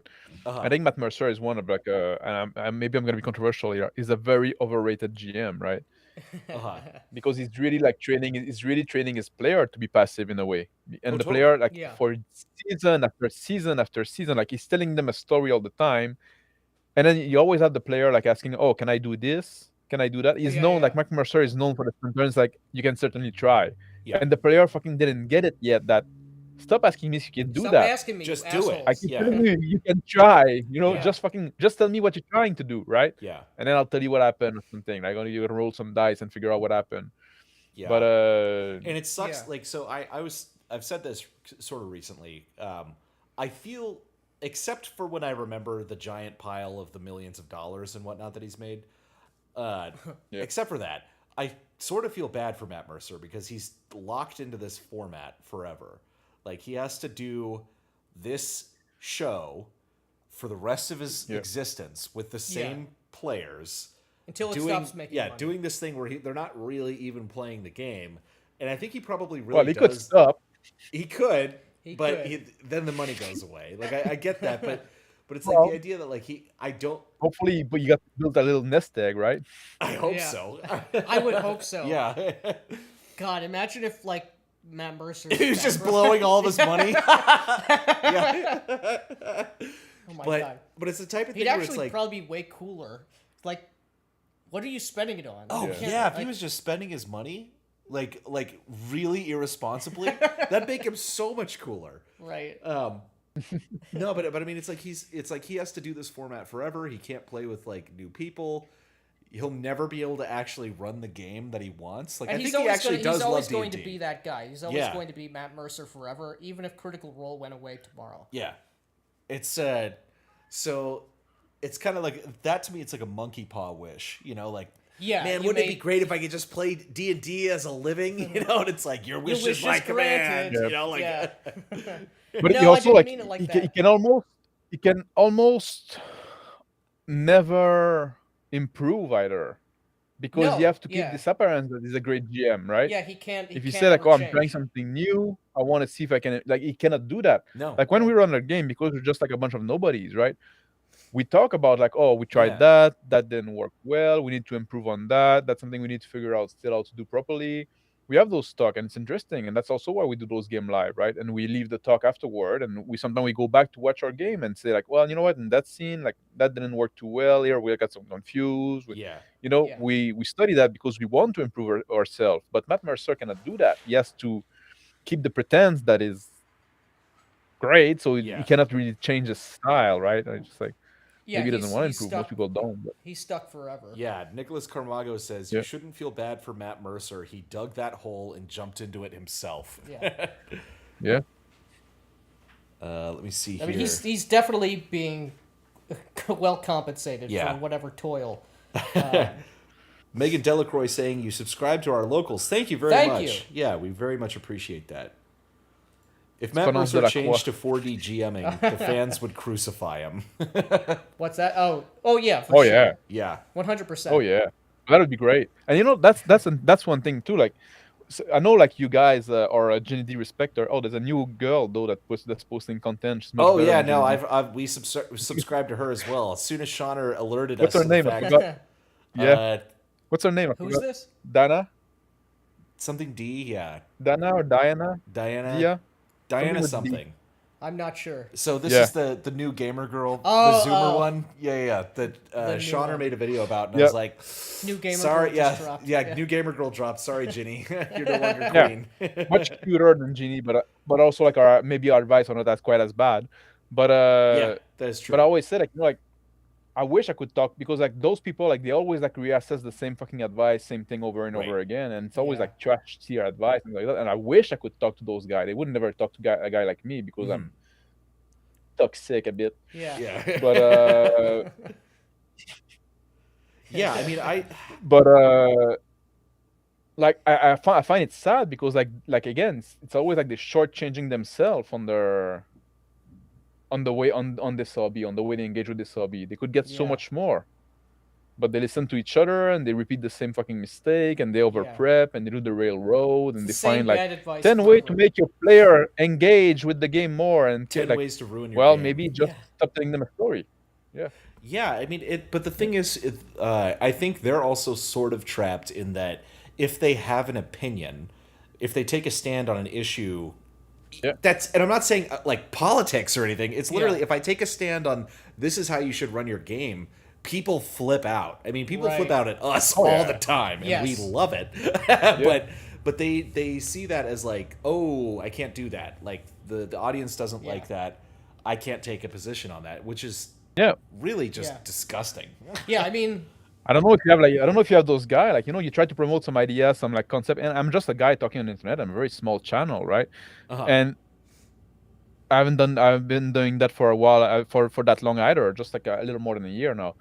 But you got this guy like though more than one sometime, like every time you make a video that's posting some idea, some concept, some idea you're playing with, it's gonna fucking leave you a wall of text and like Yeah. trying to tell you how wrong you are. Like man, just like yeah.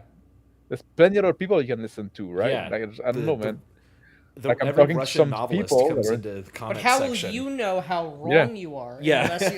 unless you got that wall of and text? how not okay it was Yeah, yeah. that you had a different opinion. Mayor McCheese for $2. And you know that's Go ahead. no, go read it. Oh, sure. I'll go Mayor along McCheese with for it. $2 says, "I hope he didn't blow all of his money on Daggerheart." I don't sure think he that did they not. did not. Yeah, they did not. I don't think you read that correctly. Oh, dagger. Oh, dagger shart. Yeah, dildo shart.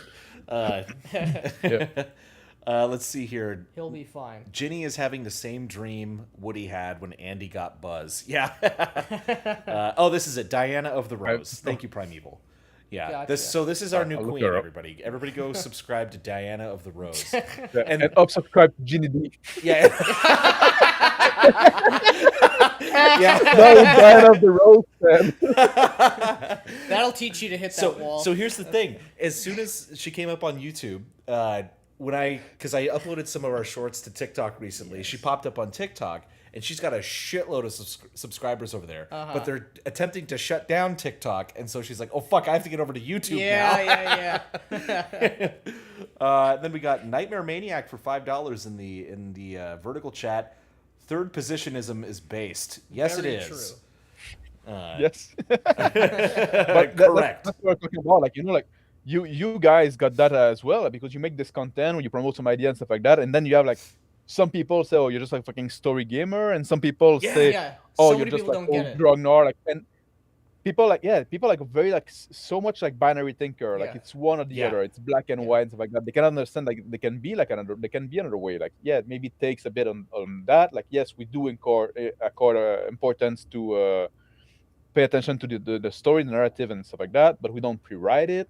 Right. Like we don't necessarily do procedure and stuff like that. We're not just playing a game like a board game with more step, right? We're Right. just like, no, there can be something else that is maybe in between, Yeah. maybe further one way or the other, or sometime, right? It's not even like related. It's not on a spectrum really. Right. But people like a very hard time figuring out like nuance or like Yeah. that. Maybe something can be like exist in a different dimension. Well, most direction. people just can't. They can't think, and Yeah. like some people have commented before in the stream, like I have an idea for a video, or I want to do something, or I started doing something, and now I'm getting discouraged because I try to be as clear as possible, be as neutral as possible, whatever it is, and I still get these text walls where people just don't get it, and Yeah. it's like you're looking at it the wrong Yeah. way. It's like the fact of the matter in gaming and in other things, most people are not going to be saved. Yeah. But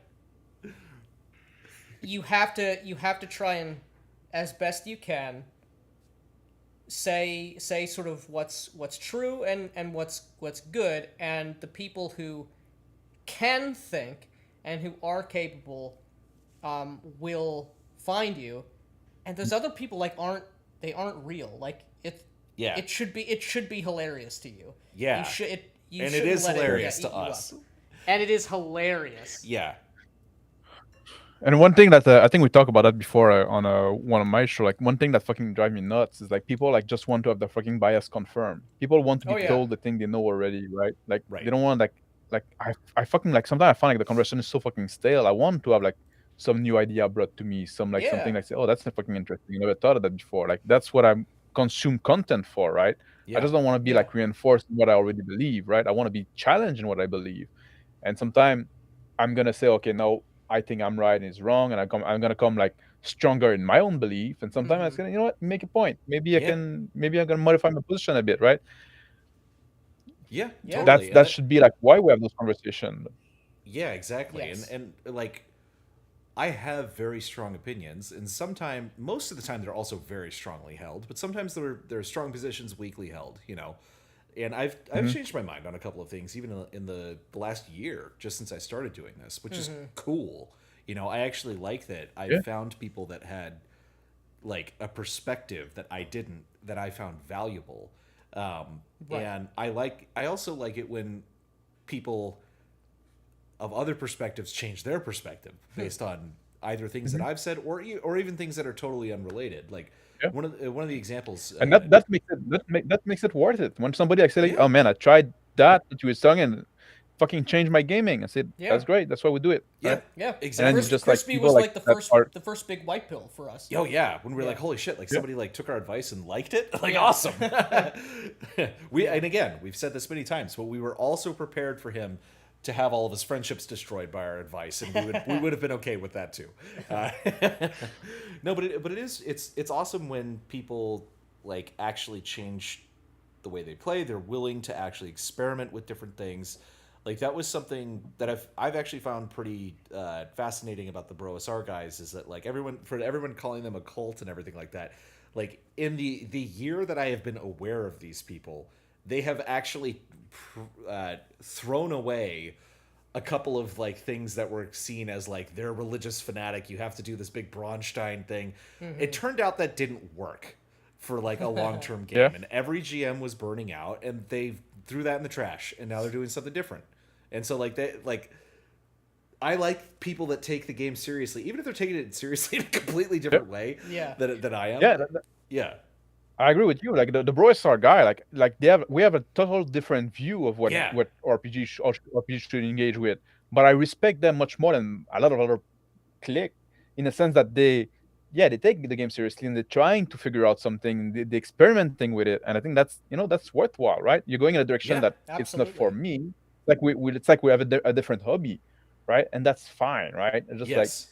you can do your thing, your ball, and I like seeing you like pushing in a certain direction. Yeah, Yeah. exactly. Absolutely. And just the simple fact that like they have been like, okay, we were wrong about that. Let's try something else. And they're like, oh, this is awesome. Hmm. You know, like they've I actually respect that quite a bit. Yeah. Crispy says friendships destroyed, but new ones were made. That's good. Worth it. All good in the end. A trade up. Let me see here. Thraxis in the other chat, though, he's saying Diana of the Rose is a healthy girl. She got some meat on her bones. So we have a Diana of the Rose appreciator named Thraxis. Calvinoni, how can you take the Broasar seriously? I take their attitude seriously. They've got the look. We yeah. disagree on like the Literally, fundamentals of what the yeah. game should like is about and should be like for sure. But they at least believe that there is a right way to game, and they're trying to find that. And many of them are Yes. very funny, and they're not a monolith. Like they're not a monolith. You don't have to like everybody, and you don't have to be friends with everybody. We're certainly not friends with everybody, but you can take ideas from people that are good ideas, and you can leave the rest that you find to be bad ideas, and that doesn't just go for I, gaming, in my opinion. yeah. I like people that promote something, right? That Yeah. Stand for promote something. some idea. Like Yeah. if you want to go fucking on YouTube and stuff like that, have something to say, right? Like and more Yeah. than just like, oh, it's all good, it's all equally valid, it's all the same thing, right? For me, that's fucking boring. Like, Yeah. no, I And want it's like, wrong. Yeah. and Yeah. it's wrong. Yeah, Yeah. It just I yeah, hate there's not like I would much rather you have a stupid fucking opinion than not having an opinion at all. Yes. Like it really yeah, just bothers yeah. me. Just like being like, if you're just like being milk toast about everything and like washy and oh everything is good, like why are you bringing to the conversation really, Yeah. right? Yeah. Why you like you're just Yeah. like fucking taking up some air. Yeah. Let's see. Pedro says their opinions on the hobby have become married to their identity, and any contrary opinion is perceived as a personal attack. Every side does that. Like every side accuses the other Yeah, side of doing that. Like sometimes attacks are personal on the internet. Like that's how it goes. But um, here's the other reason that I do like them, is that there was one time I was interacting with Jeff Rowe, and I don't remember what I said to him or what I interacted with him, but he just responded no. Like he didn't give an answer. It was just like wrong. I was like, fuck, that's what I do to people. I was like, you stole my move,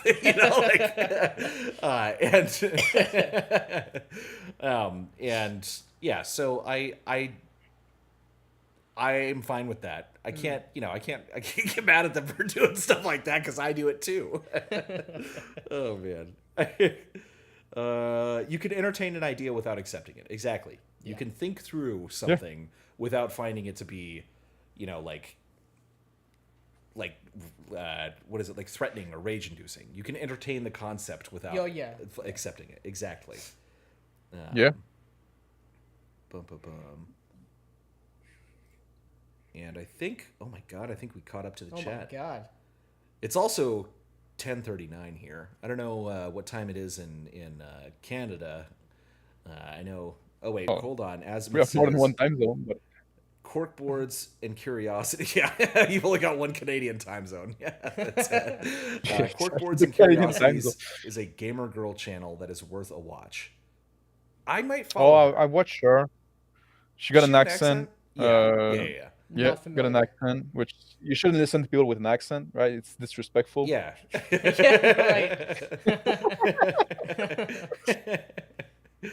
And then let's see, Nicholas Caramado. I'll check it out and I'll hold you accountable for it. Nice. Yeah, I think I've seen her stuff. I don't know if we've subscribed to her, but I've seen her stuff a couple of times. Yeah, like Shauner did some review of her. Yeah. Yeah. I believe that. Bleeker says, heck, I find half of what you guys say to be BS, but I appreciate your perspective and still feel I can learn for it. Exactly. There you go. Yeah. Even though you are extremely wrong and we are obviously correct. No, that's exactly correct. That's the kind of attitude we like. And we like it when people disagree with us. And Yeah. and we're not, we don't, if people disagree with us, we don't take that personally. It's totally fine. We actually like conflict a little bit. So, Well, it's like I always like talk about like dialectic, right? We can like there's a way to do it. Like we try to get to the truth, right? Like I have my opinion and stuff like that, and I know you're much more like, oh, we're right, you're wrong, and stuff like that. I Yeah. say like, no, that's what I believe, and I think what I believe is true and is right. That's why I always believe, but I might be wrong. I can entertain that idea, right? Sometimes like Yeah. I made mistake before. I changed my mind on some stuff in the past, right? Yeah. And it can happen. I assume it's gonna happen again in the future. I'm not dead yet. Yeah, I mean, I've definitely changed my minds on all sorts of things, and it's Mm. like you should be willing to be open to the fact that you might be wrong about something, that you might change your mind on something later. But the thing is, I also, on the flip side of that, I that does not mean be so open minded that you're willing to just toss your positions away at the drop of a hat. Like, No, you should Yeah. think about things seriously. no, I need to be Yeah. convinced. Yeah. Yeah, exactly. And Yeah. I think my biggest caveat with like the dialectic or when most people use or lament about the lack of the dialectic or a dialectic. I think again, you have to have some strength in your ideas, but again, what we're talking about, but you're intelligent enough, willing enough to be to change your mind when it makes sense as near as you can perceive that. But I think there's too much lamentation at the lack of like the discourse is dead, the dialectic is over. The dialectic is over as like there is no overarching consensus anymore if there ever was. There's certainly no curated. Like Well, that's good though. no, but that's what I'm Yeah, saying. that's good. That Yeah. is Yeah. good, and I see a lot of people falling into this pessimism or frustration Oh, yeah. or despair. It's like, dude, like you can't pine for something that ultimately really never existed, and for all of the frustrations and the chaos, it is better this way. It could be better than it is right now, right? But when people are in lockstep, when everybody is going in the same direction, that's actually very dangerous. Yes. Like you need people with different ideas. So, and obviously you don't want lots of people with Oh. bad ideas necessarily, but When everybody go in the same direction, though, you can go far. There's that. yeah. In that Well, you're direction. going in the right direction. Yeah, that's true. But I do think that there is some need for diversity of ideas, and Yep. yeah, and that is healthy. But and again, like each generation has to learn good ideas over again. This is not something like there But is that's no- that's the thing too with that's the thing too with RPG, right? We don't have to go on the same direction. That's a Yeah. fucking hobby, right? It's not like we're talking about like big social movement or stuff like that. Like every table can do something different. So when we have like different discourse, like it's like listen to what people have to say and think of what would work for you. Try different thing, and like if you're dissatisfied the way your game are, I have those issue. Then go look for solution and listen to different people, yeah. and maybe you're gonna find something that work for you, right? Yeah. Yeah, this is a pretty important question. Great Gold Worm said, "Your thumbnail is hilarious. You couldn't find a real picture of Gygax. I couldn't find a picture of Gary Gygax that was not horrifically ugly, and I didn't want to have some ugly guy on the thumbnail, so I used the Futurama version of it." Nice. Yeah. Yeah. Uh, a good anyhow, reason. I think we should wrap up because it's 10:45 and I still got to make dinner because I ate a late lunch at 4. Nice. Yeah, anyway. neat life, eh? Yeah, exactly. But But anyway, it's been awesome. Yeah, having this you was here, man. excellent. We need to do Long this. time coming. Yeah, long time coming. We need to do this. Got to more make often. this more frequent. Yeah. But to all of you out Always glad there to come and chat. in YouTube land, did I get another super chat? Let me see here. What's No, that? it doesn't look like it. Everyone's saying goodnight. But yeah, to everyone out there in YouTube land, thank you so much for joining us on this stream. And Yes. Looking Thanks forward everybody to for hanging out. For all the seeing you super again chats. soon. All right, let me stop the stream here. Got to stop both streams. I do have to